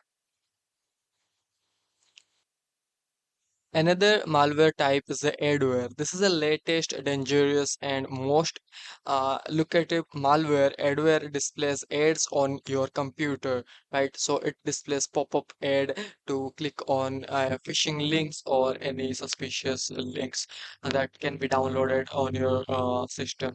So the another type of malware is also called as a spyware, which is a kind of software piece on your computer that is basically used to track your internet activities in order to send advertising or adware back to your system. And the another interesting malware type is called rootkit, which is the most sophisticated and a very dangerous type of a malware, because this is one is linked to a vulgar hiding in the ethics, right? So waiting to take from you while you are not at home. It is the hardest of all malware to detect and therefore to remove. Many experts recommend completely wiping your hard drive and reinstalling everything is from scratch. It is designed to permanent disrupt your system, or but it is designed in such a way to permit the other information gathering malware in to get the identity information from your computer without you realizing anything is going on. So this is a very sophisticated malware which is called rootkit. Sometimes it may require you to uninstall the operating system as well, because it is reside sometimes in the firmware itself. Another type of malware is the keyloggers, which is a type of malware that is being used to silently capture all the keystrokes that you type on your keyboard and send it back to the attacker. It can also lead to password and username theft. And the most popular field of our malware section is the ransomware. So you already have heard about it. I don't need to tell it again, but for the simplicity, I am telling it. If you see the screen that warns you that you have been logged out of your computer until you pay, or for your cybercrime, your system is severely infected with a form of malware called ransomware. Even if you pay to unlock the system is unlocked, but you are not free. It is locking you out again. So this ransomware is a very sophisticated and very dangerous malware in our cybersecurity history. So this is how a malware can danger to your system. And at the last, there is something called botnet. The botnet are nothing but they are the bot computers or the zombie computers, often called, which may be your computer, which may be someone else's computer or your friend's computer, which unknowingly become a part of a botnet that is actively being used by uh, the attackers to perform large amount of DOS attacks, such as DDoS like attack. So now finally we have seen a lot more details about viruses, Trojan, spyware, ransomware, botnets, and also we have seen phishing email analysis. So now is the time to analyze a malware, or I am going to show you how you can analyze statistically a malware in a sandbox environment, or in a secure environment. So let's now jump into our Kali Linux machine. As you can see over here, let me just make it full screen so that you can see it clearly. This is my Virus Total website, not my Virus Total website, but this is the Virus Total website. You all know that this is especially used in threat hunting like tasks to ensure that whether a file is contains some malicious document or not, or sometimes to check whether the IP address or the URL is malicious or not. So let me just show you a quick thing over here, which is I have already created some malware or samples of here. You can see here are some of the files, and most of these things are a sample of malware, right? So I recommend you to handle these things carefully whenever you uh, analyze some kind of malware, because it can affect your systems if you don't have any kind of antivirus protection turned on. So I'm using this on my virtual machine, my attacking machine, Kali Linux. So make sure to do it first if you are if you are going to analyze any malware. So make sure to use it in a VM like machines. So let's now jump into our virus total, and let me just upload a file over here. Let me just go to my folder, and you can see here is a file called rajan.elf. Let me just open it and upload it. Okay, sorry, I have already uploaded. So okay, see, now out of 65 antivirus software, 8 antivirus software has detected this as a malicious file, right? So let me just analyze it, what kind of malware file it is. As you can see, in the threat category is the Trojan. So what we already have studied about Trojan is a malicious software in the form of legitimate application or a legitimate program, right? So this rajan.elf file is a threat category of Trojan, and this is a family of Shikaganai and Trojan.Shikaganai. So Ali Cloud and AVG, DRWeb, Microsoft has detected this as a suspicious Trojan, but all of this antivirus solution or software are unable to detect this threat. So if you click on the details, you can see all the detailed information of our malware. You can see the hash value, the SHA-1, SHA-256, MD5 hash, the file's size, header, and lot more details about it. If you click on the relations, you can see whenever it is scanned and what is the IP address that it is sending, the connections, and all the relations to the files or the malicious behavior. You can analyze by clicking on the behavior section. You can see all the sandbox analysis over here. You can see the IDS rule has detected this is as a medium severity level, and MITRE signature has also matched. The detection has classified this thread into Trojan, and also you can see all the behavior of this malware. You can see the affected file system like etc passwd and all the. So this is the ELF is a Linux executable file. So this malware is for the Linux operating system, so that's why this is showing Linux directories over here. Also you can click on the community over here. Here it is, it will tell you that if this malware sample has already been uploaded or not. If it is, then when and how it is uploaded.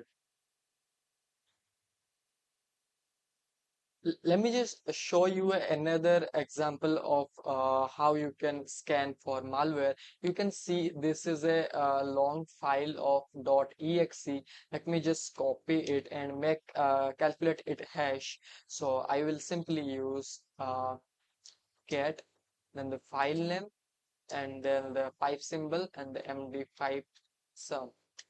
And you can see this is the MD5 hash value of this malware executable file. So let me just go into the virus total again, and in the field of the search bar or without, let me just open a new virus total page so that you can understand easily. But this time I'm not going to upload any kind of file sample of malware. This time I will simply paste the hash value of in the search bar like this, and just simply I will hit enter and just wait few seconds to it be scanned.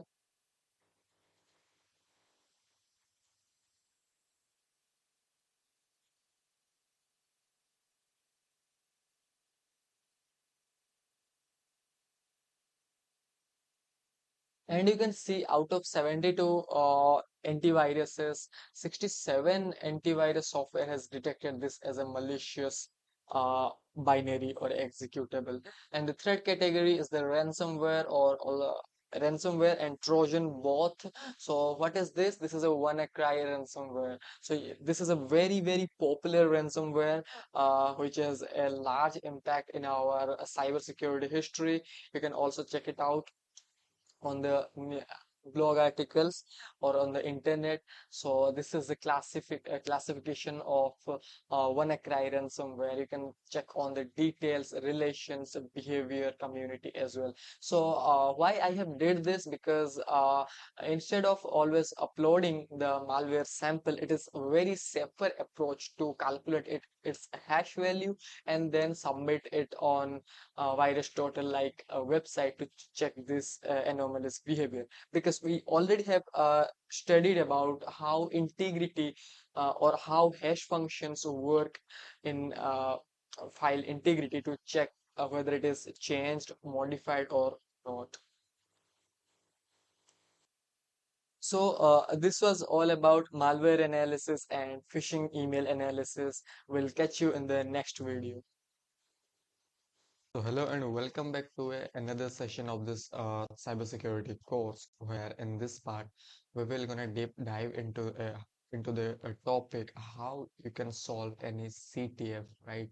So CTF is basically stands for capture the flag, where a machine or a challenge will be given to us, and then our duty is to be hack into the system or hack into the application by taking the advantage of the vulnerability or by exploiting the particular vulnerability, and then we have to retrieve the flag.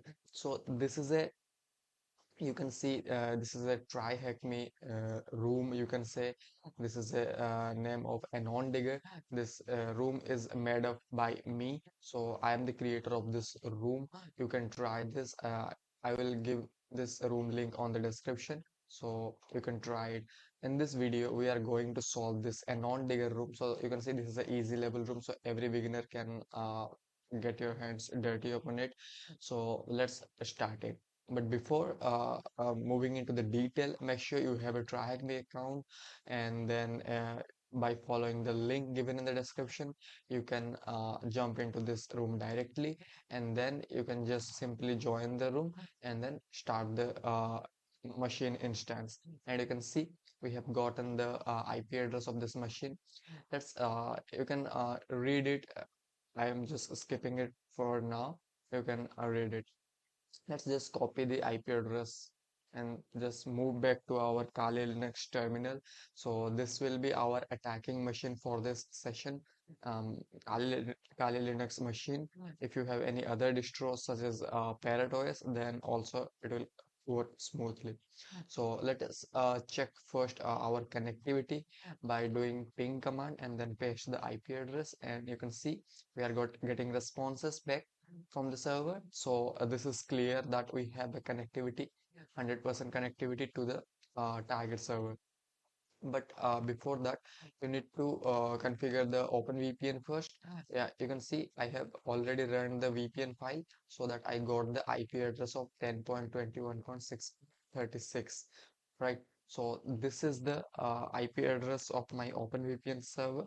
So by which medium I am connected now to the uh, Tiger server. You can also check by typing the command ifconfig, and then you can see the tune0 interface will be your TryHackMe OpenVPN server interface, and you can see this is your IP address, and this IP address we're gonna use for any kind of reverse shell or any kind of further things.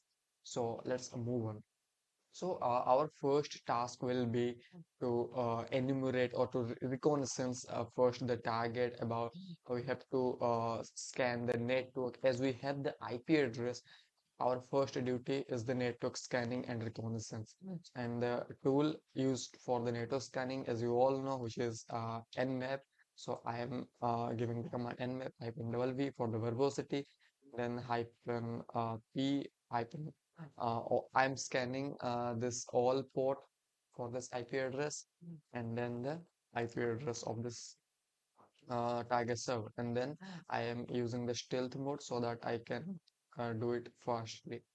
But if you are unable to understand this command, nmap command, I recommend you to check out my nmap series video, link in the description, or you can find on my channel. So as you can see, our nmap scan has been started, and you can see from the verbose output, some ports are open, right? Like 13521, 8023, 3306, 1391, 445, etc. So let the scan to be finished. So finally, we got the result of Nmap output, and you can see from the output that there is a port 21 which runs FTP server, and the version of the FTP server is 3.0.2. There is also SSH. There is also a web interface running on the port 80. Also, there is some kind of Samba server, which is an SMB NetBIOS SSN. Also, there is an NFS or kind of IIS server running on 1025 and MySQL service on 3306. So your first duty after the reconnaissance or network scanning would be to enumerate at each and every port under the hood, right? So to find some vulnerabilities. So let us try to deep dive into the FTP server first. So let me just use the netcat tool and then paste the IP address, sorry.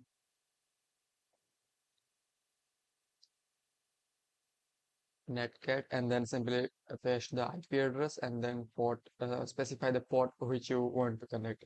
In my case, this is 21, which is FTP. And you can see some banner is popping up, which is the version number of the VSFTPD server, which is 3.0.2, but it is not letting us to specify any credential. But no worries, we can specify it using something. Okay, so let's try it using direct FTP command instead of doing it using netcat. So let's do it. You can see this is let's try anonymous login first, because most of the FTP server are vulnerable to that. So anonymous, then space enter. Okay, permission denied. So that means there is no user named anonymous. That means the anonymous login is restricted by default. So let's exit it, and let's see what else we can do with. So there is a SSH server, or there is a SSH service running on the our target server, but without credential, without the actual credential, we cannot log in into the SSH server. So it will be the best way to enumerate the web service first. So let me just copy the IP address again and just move back to my browser and just paste the IP address.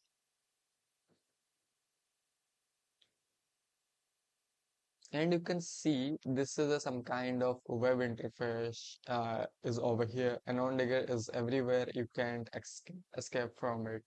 So this website is not able to scroll. So let me check this what technology are you using in this website by using the Webalizer extension. And you can see there is a server, Apache HTTP server 2.4.7, and the backend operating system is the Ubuntu.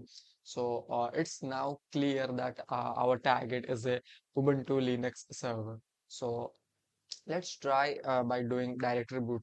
Let's just copy the URL and go to the terminal, and here I am going to brute force directory. So I will use the tool dir search, then hyphen u, and then paste the URL and then hit enter and just wait for the output.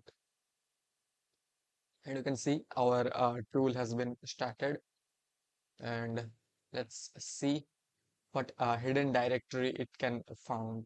But before that, let me just check the source code if any hidden clue is there. So press Ctrl U and let me zoom it. And you can see there is nothing inside the source code or any hard-coded credential, but it's always a good approach to check the content of the CSS file and the JS file also.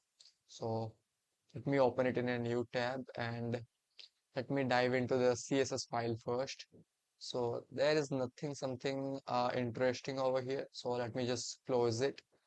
If I look into the JS script, then also I can't able to find any hidden directory or any such useful information that can take me to the to a shell, right? So there's nothing in the source code, so let's just forget about it. And you can see here, after doing the directory brute force, we are able to get something, right? You can see the admin login panel, like something admin.html directory, admin.js directory, assets folder, and other interesting things are there. So let me just move to the admin.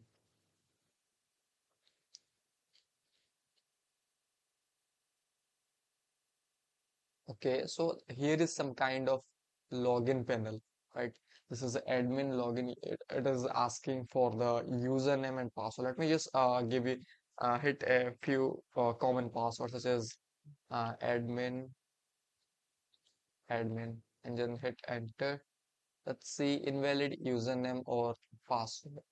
So let me just try another one, which is admin and password, and hit enter. Again it says a wrong password. So let me just see its source code, and you can see here is something different than our previous source code. Here is the admin.js file, right? And you can see from the JS file, this is something interesting or juicy information that we can get, right? So let's analyze the JavaScript file first, and also let's see. Okay, here's the previous one. Let me just close it and admin. Okay, you can see here is something hard-coded credential on the JavaScript file, right? You can see here is the admin and the password is password123. So let's just try it. The username is already admin, then password is password 123, and then hit login. I think I have typed wrong. Let me just type it again and then hit enter. And you can see we have successfully hijacked the admin panel, but again, Anon Digger is there and it's saying Anon Digger is everywhere. You can't escape from it. Click me.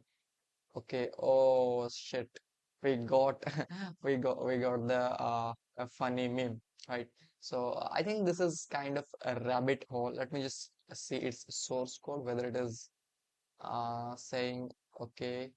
So here is the haha.gif. This is a kind of funny the kind of thing that is given in this room, and we can also check out the dashboard.js.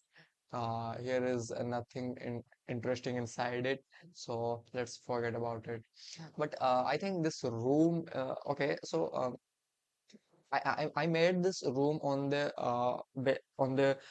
basis of testing your reconnaissance and enumeration skill, right? So if you have a good reconnaissance and enumeration skill and have also basic privilege escalation and system hacking skill, you can easily solve this room. But I have also put it I have also put many of rabbit holes get around this room, so beware of that because Anondiga is everywhere, right? So let's just log out from it and let's see what other directory we have found. Another directory was assets, right? So let's just open it.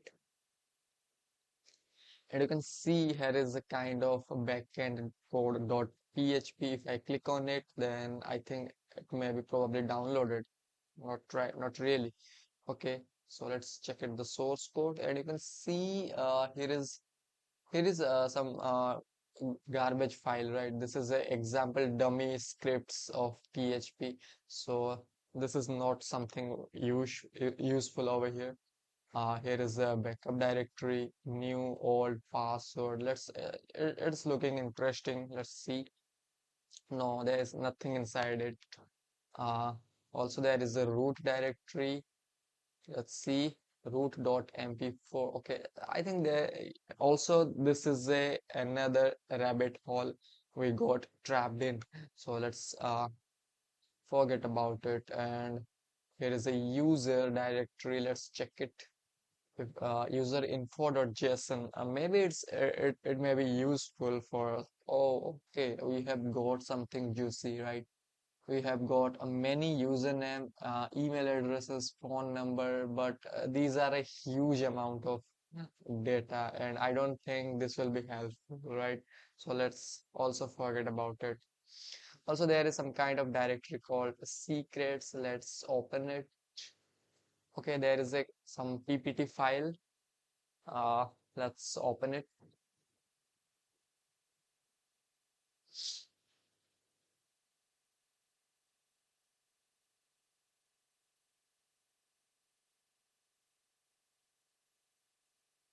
Okay, I don't have appropriate medium, I think, to open it. Let's see what we can do. No, it's not opening as in such a way. So let's close it and then move to the next part. Here is something interesting I have to tell about, which is robots.txt, right?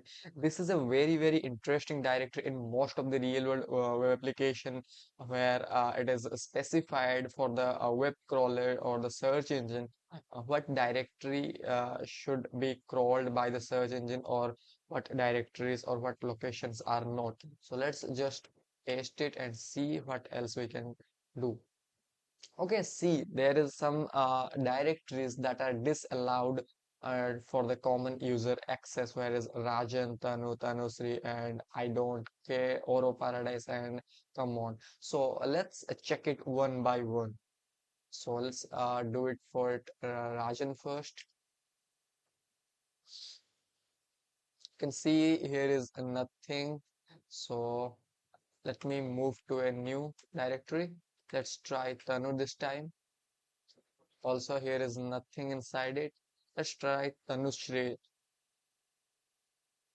And you can see here's another directory which is inbox. Let's go inside it, and you can see a message from tanu.txt. So let's download it if we can get something interesting.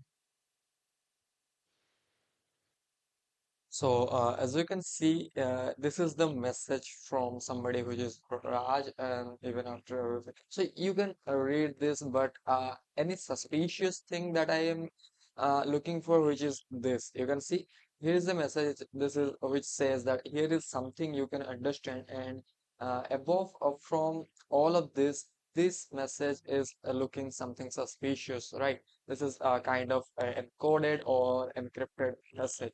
So let's try to decode or decrypt it by identifying which algorithm it's used. So by looking at the equal to symbol at the last, I think this is a base 64 encoding, right? So let me just try if it is a base 64 encoding or not by decoding it. Okay, so now let's echo, then paste it, and base 64 hyphen D. You can see this is something we can understand. I was right. This is a base 64 encoded uh, form of any sort of credential over here. You can see here is Tanushri, and then a column, and then 9876 Tanushri 34. So I think this is a username. If you can use your common sense and your previous CTF experience, you can very much dictate that this is a uh, username and password pair, right? So we have some services, right? In our initial reconnaissance or network scanning phase, from the nmap output, we have multiple services like FTP, SSH, and MySQL, etc. So also there are some services like SSH and FTP, but if you remember, we have tried by logging with FTP, and the anonymous user get access denied because of invalid user. So here we got something Tanushree as a user and this as a password. So we can hit a try with FTP whether we can able to log into the FTP server or not. So let me just try it again.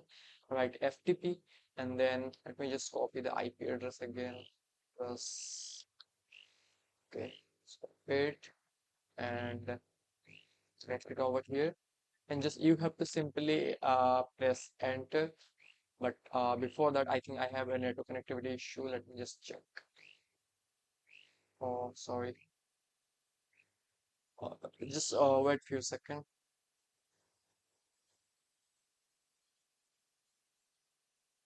Okay, finally we have our connection back and just hit enter and wait sometimes. Sometimes it takes time depending on your connectivity or your network congestion. So it is asking for the username. Let me just copy this as a username and hit enter. And you can see, I think the server is taking some time. No worries, sometime you just have to wait. You can also press enter to check.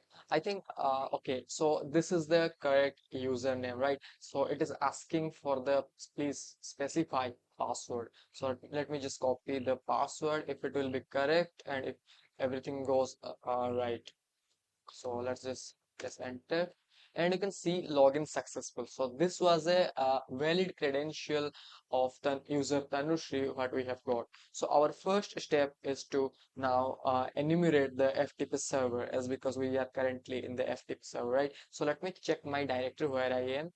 So this is the root directory of the FTP server. So let me type the command ls-la so that I can see all the directories and files including the hidden directory ones. So you can see our first flag is here. So let me just remember we cannot type cat flag.txt as because this is not a genuine or standard terminal. This is the FTP server, right? So you have to give a get command and then the whatever the file or flag you want to download or you have to get into your system. So just hit enter and see this is downloaded. So let me just check once. So yes, this is the flag.txt over here. Let me just see the content of the flag, copy it and just submit as your first answer over here and press enter. And you can see we have successfully submitted first flag. And also there is flag 2, flag 3, what we have to find. Also I have provided some hint. If you want, you can go with the hint, but I am not going to that. So let's jump our further enumeration. So you can see there is some basic file structure like .profile, .bash, rc, .bash logout, .bash history. But if you can see here, all these things are file, right? But this thing is a directory, and this is not as usual. Okay, if I go inside the FTP directory, here is you can see this is the directory. So let me go inside FTP directory and type ls-la and then you can see confidential info.txt and SSH login password, right? So maybe probably we have some SSH login credential over here. But if you okay, so this is a file or text file. Let me just get it first. You can see we have now the confidential info.txt. Okay, I think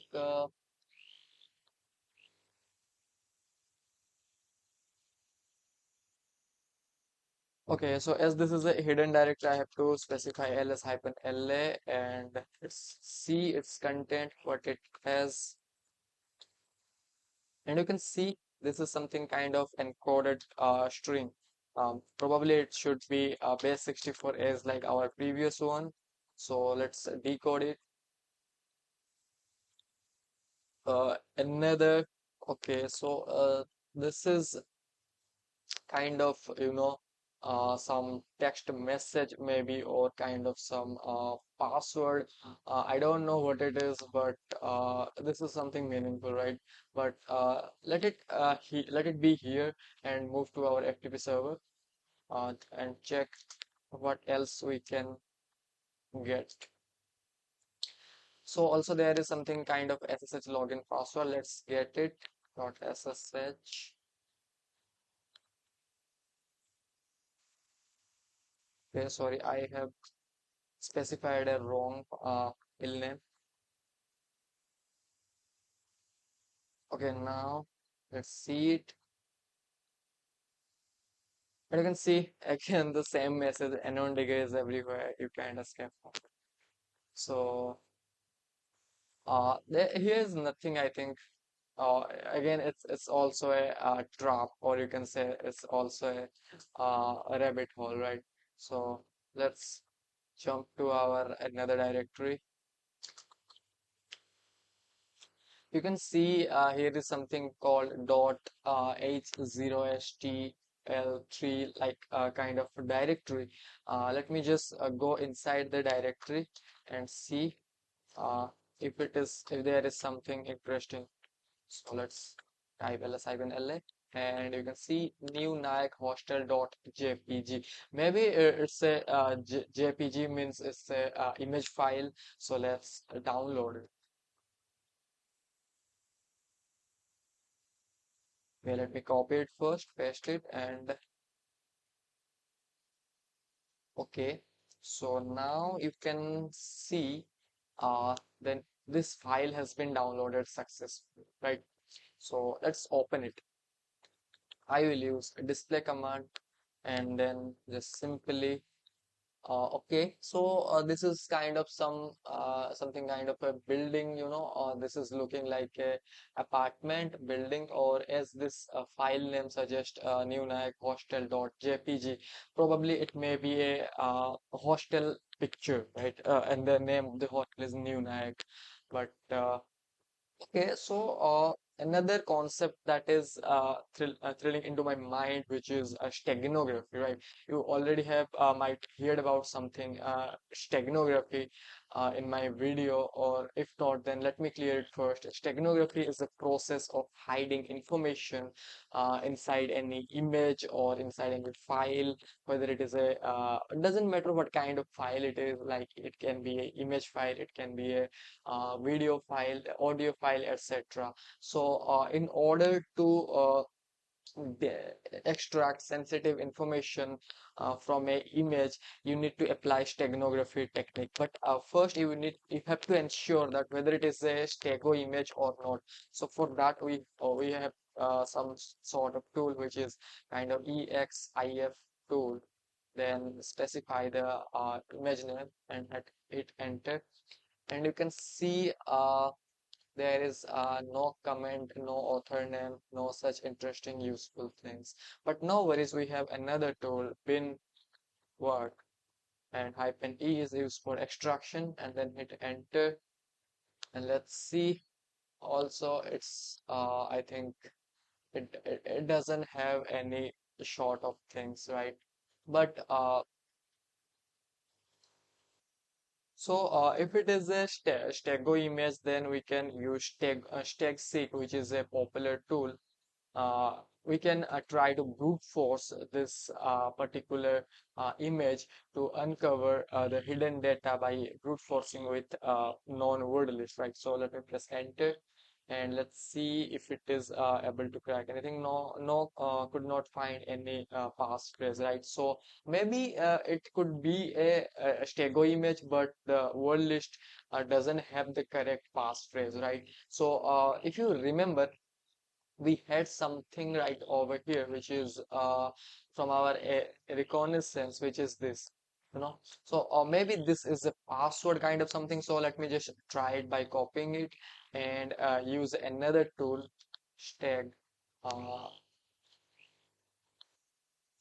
Here it is a tool called Stegosuite, which is a popular tool from for a steganographic operation like task. We can extract sensitive information or hidden information from an image by using this tool.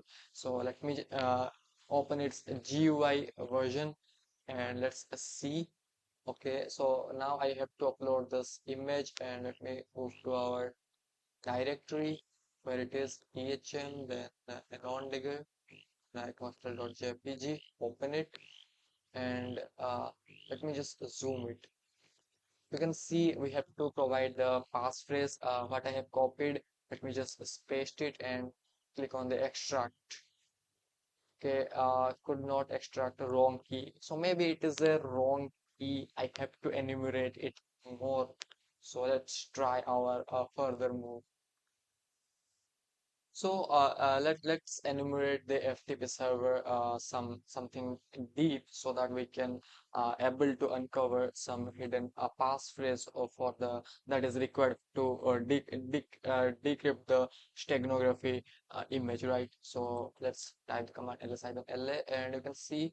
Let me just download this bash rc first, and you can see. Let me now just hyphen L and then let me just open it and you can see here is the basic default bash rc file which is very common in every Linux distro. So here is nothing kind of interesting thing that I am looking for, right? So I think also here is nothing to do. So let's go back to the FTP server again. Let's this time download this dot profile first.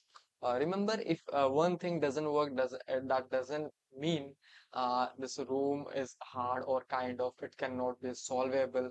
But because this room is dedicated towards enumeration and all about reconnaissance. So if you have a better enumeration and reconnaissance skill, you can survive. So here is also nothing inside it. So I think this directory had something inside it. So let's dive into this directory. I can see that there is only newlifehostel.jpg, which is which may be a stego image, but I have to find the key. Okay, so let me just go back and I can see there is a directory called FTP. Let me just go inside it again, and you can see we already have downloaded this confidential info.txt. So let me just analyze it again. Maybe I am missing something. So, okay, so open it, and you can see this is a short of base64 encoded data, and upon decoding it I get some string such like this. Maybe I'm using some wrong tool. Maybe this phrase is correct, so let me just use another tool. So there is another tool which is called stag hide. So then let me just use this tool, and this time I can use the option extract hyphen sf. Maybe this syntax is wrong. Let me just check it again. Okay, this is right. So now specify the file, and you can see, oh, I think I don't have installed. So let me just install it again.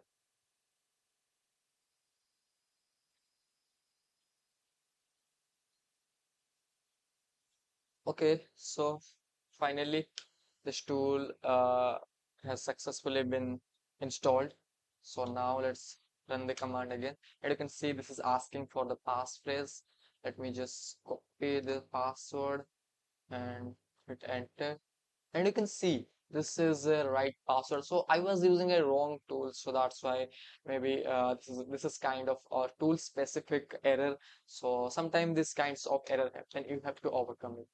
You can see we have got something ID RSA. So if you are familiar with SSH, then you can know what this mean, right? I don't have to tell. So let me know in the comment section what you are thinking about and what is your opinion, what we can do with this ID RSA. So if you have completed my course from the scratch, or if you have joined this cybersecurity course from the scratch, then I have once talked about uh, cryptography, right? Encryption, decryption, public key, private key cryptography. So you can see this is a RSA private key. So this straightly indicates that this is a there is some kind of cryptographic operation which is running on, and this is a encryption decryption technique which is using asymmetric encryption. So we got the private key, and we can also use this key to log into the SSH server on behalf of uh, some user. So if I go back to my over here, uh, the robots.txt file, then you can see there is some directory called Rajan, Tanu. So these are the kinds of name, right? So maybe this can be the users on the Ubuntu system, probably. So we can check one by one which ID RSA is it is, and we on behalf of which user we can log in. But if you take a closer view to the nodes that we have got earlier, then you can see. So let me just move to the node where it was. Uh, Okay, so this is the message. If you can look closer to this message, then you can see here is something message from Raj. So maybe Raj is the user of the system. So let's try, right? So let's try this ID RSA on behalf of user Raj. So before doing it, make sure you have a proper permission given to your ID RSA, which is the ch mode 600, then ID RSA. So you can see the ID RSA now has proper permission, as the user of the ID RSA is Rajan. So Rajan also have read write permission, but sometimes it can also cause error, so that you can able to uh, log in. So it is better to give it full permission. So let me give it the full permission. Now it's all set. So now let me just log in using this ID RSA on behalf of user Raj. So SSH, then Raj, then @ and then where it was the IP address. Let me just copy it and press, and then the ID RSA, which is the flag -I ID. Okay,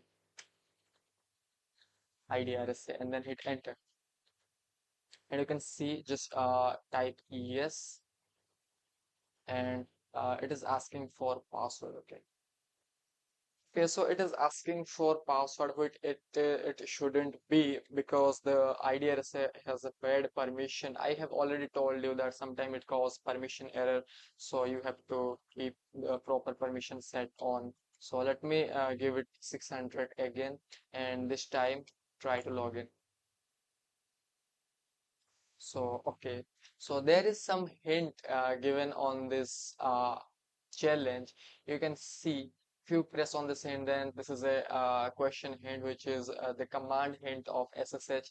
You have to use this -o public accepted RSA. This make sure to copy this command as always, and then just use it and hit enter.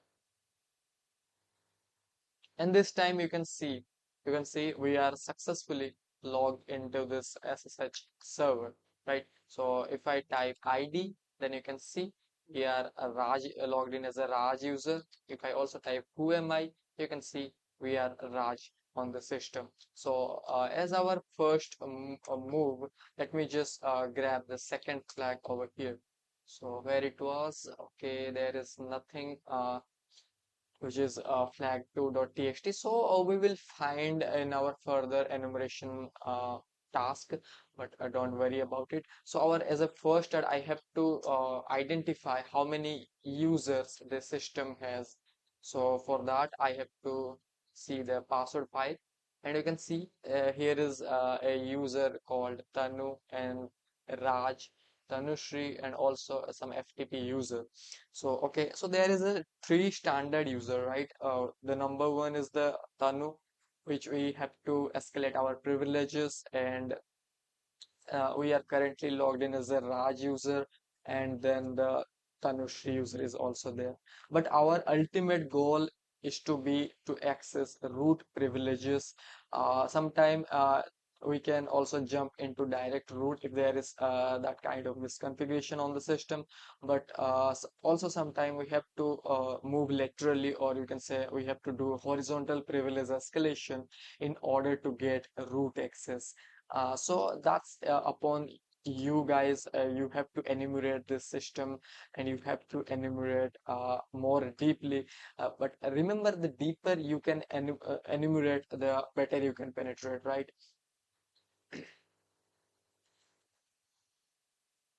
But remember, in this room anon digger, there is a lot of rabbit holes, which you which might you think that this can be a way or a path to our root access, but that might not be always happen according to a decision, because this room play with your reconnaissance and enumeration skill, right? So, but for this video, I am moving straight forward as per the path, because if I do so, then it will take much and much time. So that's why I am moving straight forward. But your duty is to enumerate all this path uh, through step by step, right? So let's see. Okay, let me now see what directory I have, and you can see I am currently on the home. Raj, let me just go back to our a previous directory. So if you are unable to understand these commands and what I am doing with this Linux Ubuntu server, then I recommend you to checking out first my Linux for Hacker course, what I have made for you, such amazing people, guys. So if you just go to YouTube and search my channel, and you can see on the top, you can see the Linux for Hacker course playlist, where 20 plus videos courses are available from beginning to advanced, you know. So all of the things are covered in this video. So before moving into the CTF challenges, make sure to complete this course first. So now let's see, there is a three directory. So let me move to the new directory, because we have to escalate our privileges to Tanu. So maybe we can got something kind of credential. Okay, see, this is a flag2.txt. So let me just read it. And you can see permission denied. So that means we have to escalate our privileges first. So let me just check whether I am able to get any credential or not. So let me just check this -rc file, and you can see, okay, you can see over here is a some kind of encoded text like our previous what we have got earlier. So let me just try to decode it, because this things shows unusual, right? So now echo, then paste it, and paste 64 append D. Okay, so here is some kind of message. Hey Raj, here is my secret for you. Keep it only up to you. So another secret we have got, which is also a encoded message. Maybe it's a multiple decoding process. So let's again decode it. Hyphen P, and you can see again we got something decoded. Let's again decode it. Maybe sometime, you know, it's multiple encoding decoding steps we have to perform. So okay, so I think I have already encoded it again. Oh, sorry, I didn't have specified -d option. Okay, no worries. I can simply do this on my terminal so that it will run smoothly. Let me just exit from the FTP server and echo paste -d, and you can see again some sort of encoding.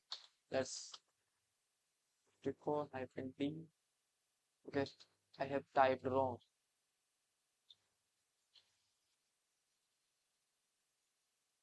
Okay, finally you can see there is something meaningful over here. If I zoom it, then you can see Tanu at the rate 16. So this is kind of password, right? So or maybe this is a password of Tanu. So let me just move this terminal to Tanu. So for this, let's type switch user Tanu and then hit enter the password, hit again. You can see I am successfully become the user Tanu now. So this was the real credential. So now my task is to uncover the flag2.txt, and you can see this is the flag2.txt. Let me just copy it and go to the track me and then press it and hit enter, and you can see we have successfully solved almost half of this machine.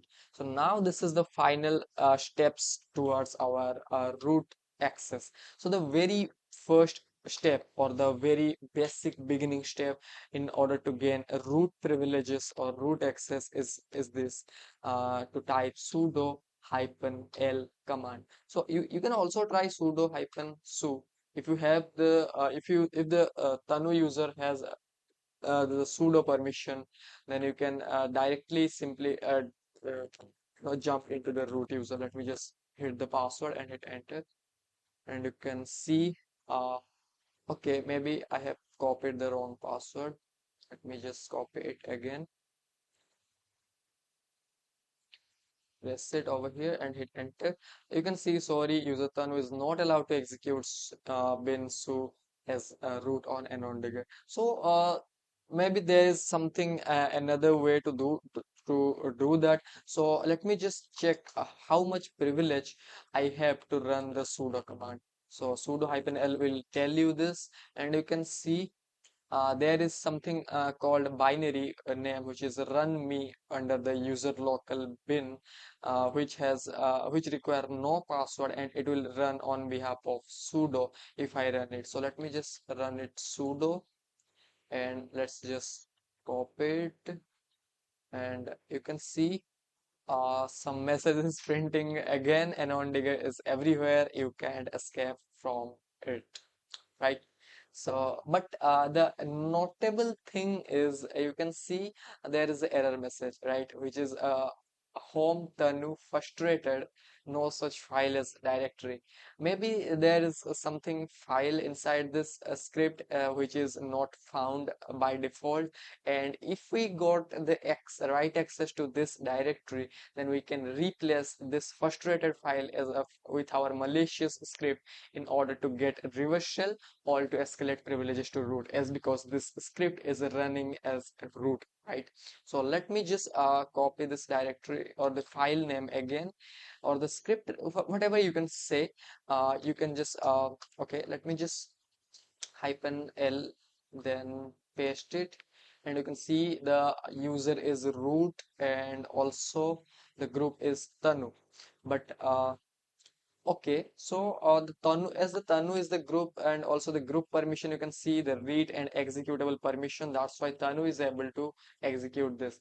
Tanu has no right permission to it, but as per the script says that this is okay. Let me just show the content of this script.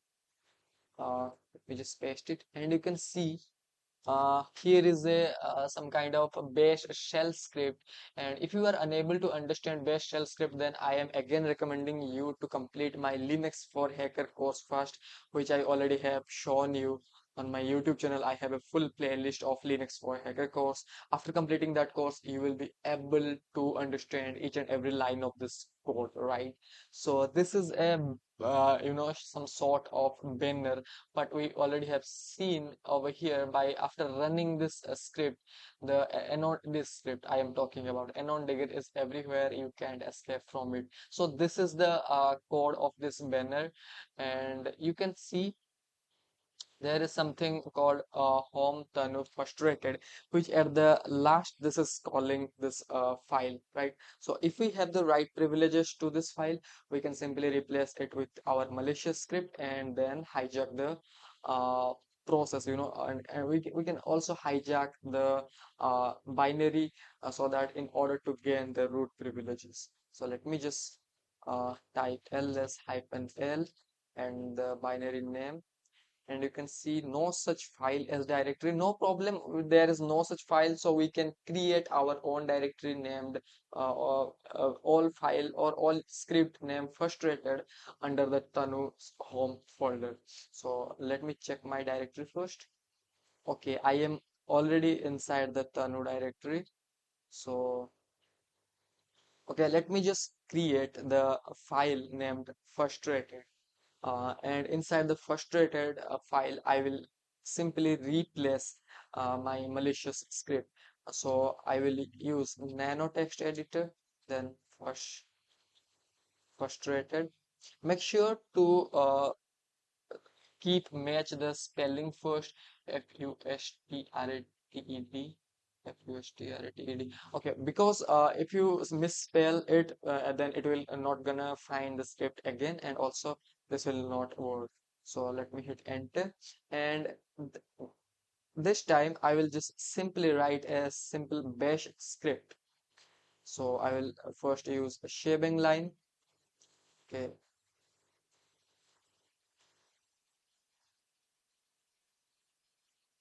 bin hyphen bash, and then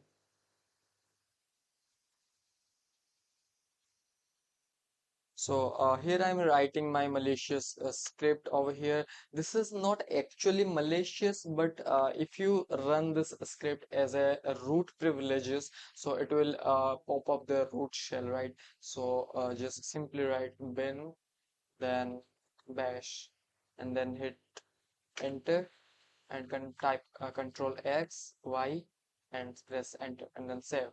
So now if I again show you, you can see the frustrated file now has our bash shell script. If it is run as a root user, then the root shell will be spawned. So let me just run this script as sudo hyphen l, and you can see, let me just copy it and sudo, uh, then run it, then hyphen capital P. This will tell the command to do not drop the privileges, and then hit enter. And you can see the message is printing again, and at the bottom of the script it will probably pop up the okay, maybe we have something wrong, permission denied. Okay, so I didn't have make my script executable, so that this permission error is happening. So sometimes it happens, So you have to make this script executable by typing the command chmod plus x and then the script name. Let me just run the script again. Okay, my terminal is now hanging.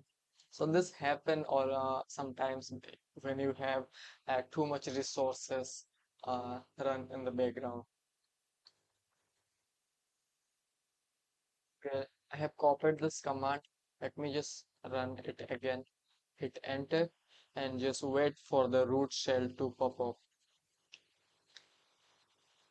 Okay, now finally you can see we have successfully gained root access. You can see if I type who am I and then see we are root. So if I also type pwd, then we are already in the Tanu's home directory, but now our duty is to move inside the root directory and uncover the flag 3. You can see there is something called flag.sh. Let me run it, flag.sh, and you can see congratulations message from the anon digger, and maybe it will pop up the flag. Let's just wait. You found the real anon digger. Here is your flag. Okay. Okay, so this is a pretty good message from the rooms create, which is me from the anon digger, of course. So you can see here is flag3.txt, and just okay.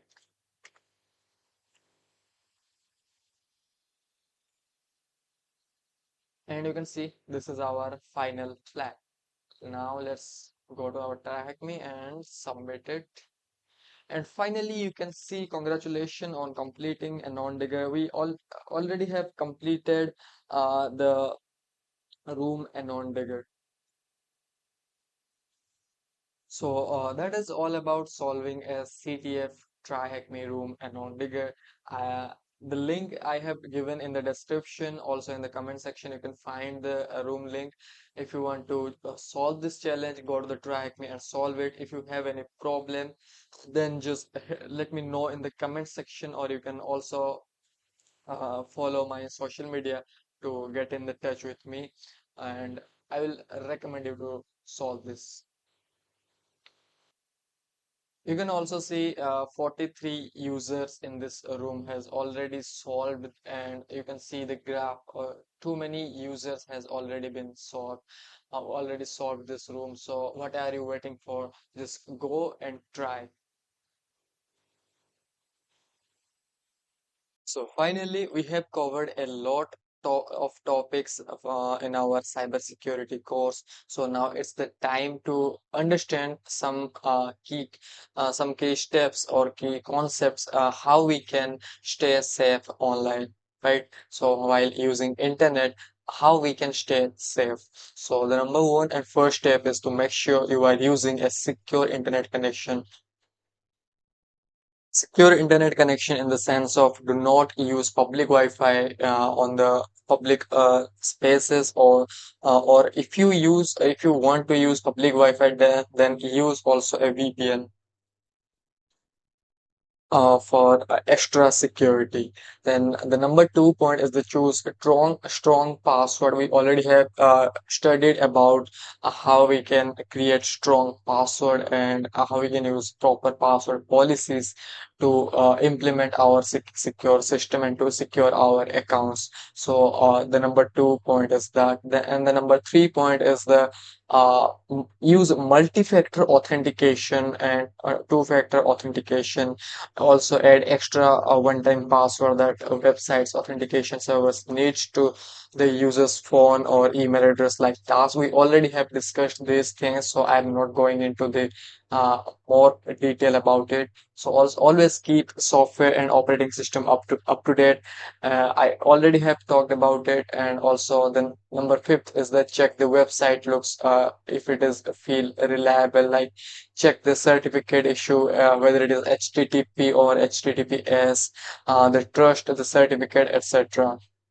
And also review your privacy settings and understand your privacy policies. Never download or install any unwanted apps or application that you don't use or you don't know. And be careful of suspicious link what you click on.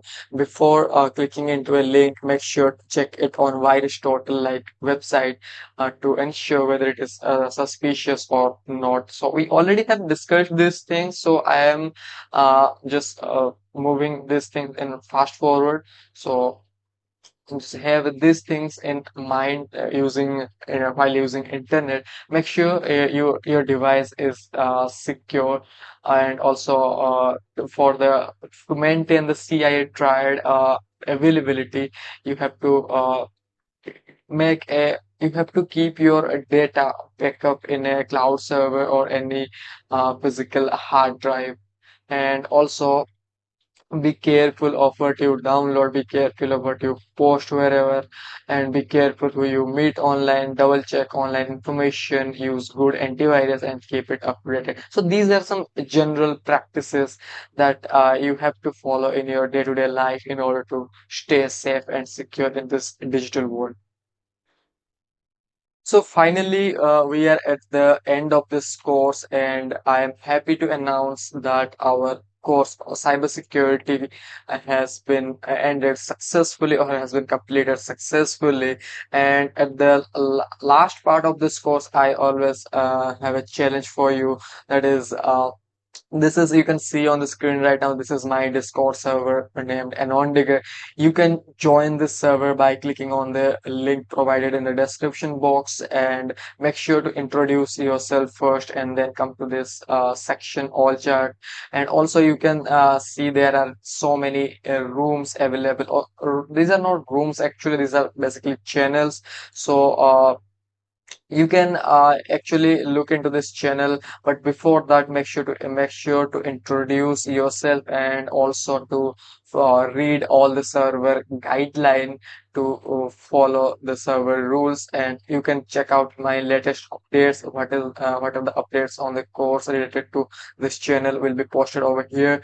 And also here are some amazing people around the across the world you can connect to it. Or if you have any kind of doubt regarding our course, you can ask on this channel, Digital Agent 22M, or in the you can also ask in the all chat section. Okay, so the challenge is nothing but you have to solve the try hack me room that I have solved without looking at the solution first. Make sure to do it. If you success, then just hit in this Discord server and let me know. So that's it for all this course. Thank you for watching our video. And if you like our course, if you learn something new, then don't forget to like this video, and also make sure to subscribe our channel for more such amazing video in future. Until then, see you, take care, and goodbye.